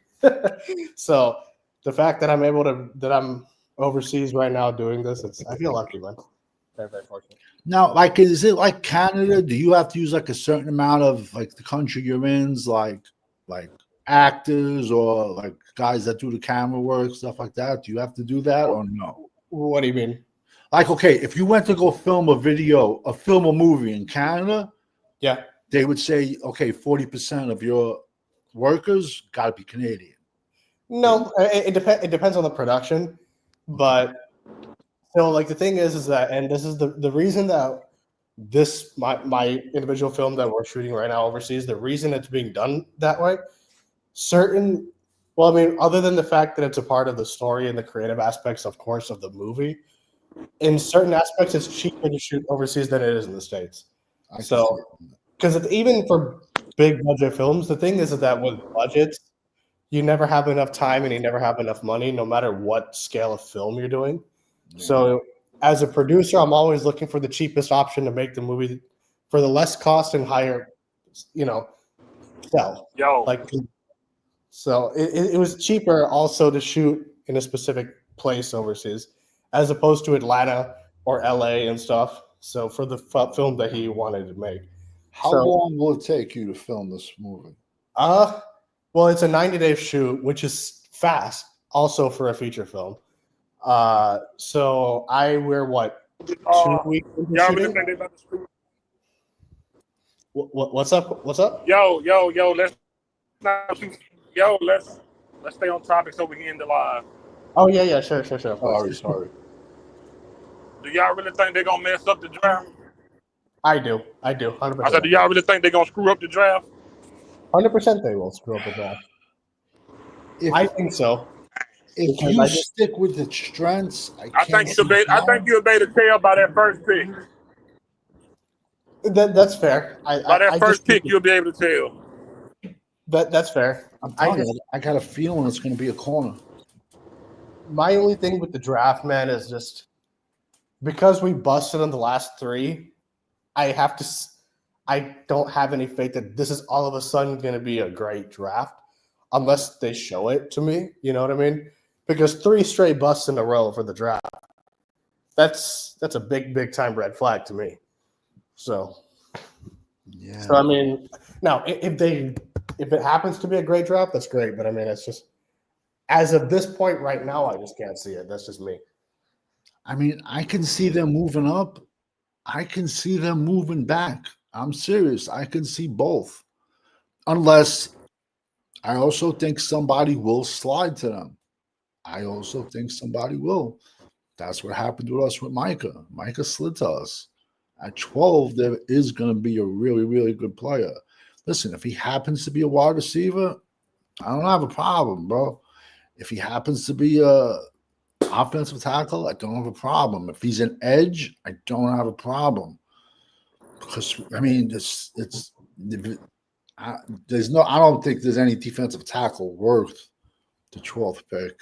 But it all depends. Then there's people like it's crazy because this draft with the defensive line, a lot of people view people as edges, and then a lot of people view them same guys as defensive tackles. That's why it's going to be crazy. And the grades are going to be all over the place because you're going to view a guy as an edge and another team's going to view him as a defensive tackle. And then the lack of quarterbacks. And then, it's going to be, and when you have everyone is saying, and I also agree, it's not a talented draft. And so when you have that, the grades are going to be like all over the board. It's not like when you have like 12, 20, let's say hypothetically 15 superstars. Boom, boom, boom, boom, boom, boom, boom, boom, boom. Everyone is all agreeance. It's not. They really can't even agree who the number 1 quarterback is. Some people like Shador. Some people like, the Miami kid. It's like I just want to get this over with, man. I got so many names in my head. It's ridiculous. But them saying they want to get a quarterback too does scare me. Because I don't want it to be early. I don't. But do you think that we're going to actually draft a quarterback early? Because the last time we had a first-round quarterback was Aikman, right? So Dak was a 4th rounder. Romo was undrafted. So actually, there's not the year after Aikman, we took Steve Walsh in the first round right. for supplemental. But even so, I mean, how long was that? So, 1990. Yeah, so I mean that you know what I mean. So I don't know if I don't see them drafting a quarterback in the first round. I don't see that. As crazy as it sounds, if Shador does slide, I could see them doing that 100%. Because it's all about the circus. It's not about winning. What I don't like about him is he has a very narrow build. I mean, it's obvious Shador has a narrow, but so I get what you're saying from a marketability standpoint, from a ticket sales standpoint, but we haven't again. It's like the last first round draft pick for the quarterbacks was in 1990. You're saying, so I don't know, man. I just can't see them doing that in the first round.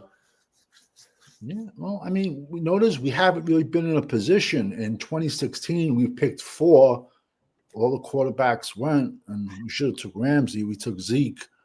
So it's not like we've been in early positions and past good guys. We've tried trading up for a lot.